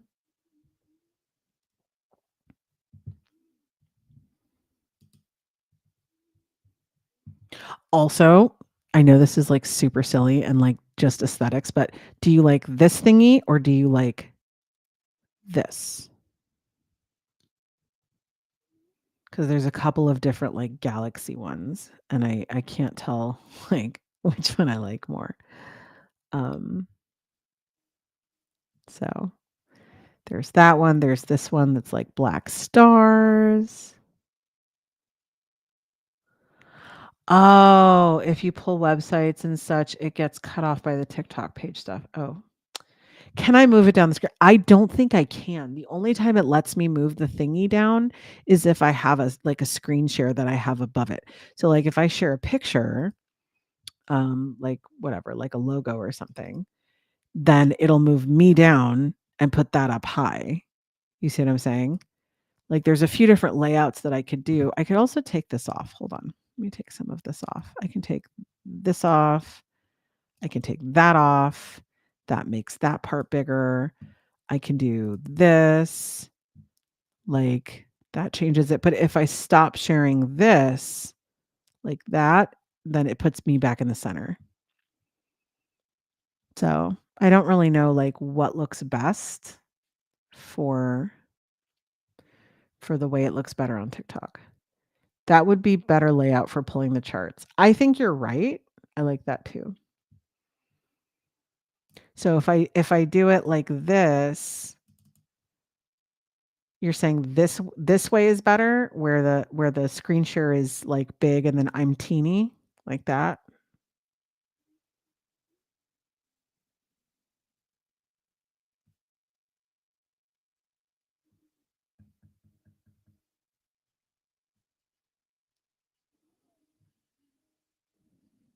No, the next one. Okay. This one like that. I'm still trying to figure out which one of these I like. I don't think I like this background. I think I like this background better. Okay, so this layout. Okay, so I have to remember that this is layout number 2. And it also looks different because this picture where it says welcome to the live, it's portrait. If I load an image that's landscape, then it looks like that. So I just have to figure out which one like generally looks better. Okay, fine. I need this feedback. I can't believe I've been on for 3 hours. What the hell? I feel like I've been talking like nonstop. Wow. Okay, I'm officially going. I'm going. I'm going. I'm going to bed. Mwah. Wait, hold on. Let me see if I can do this right. Ooh, yay! Okay. Good night, everybody.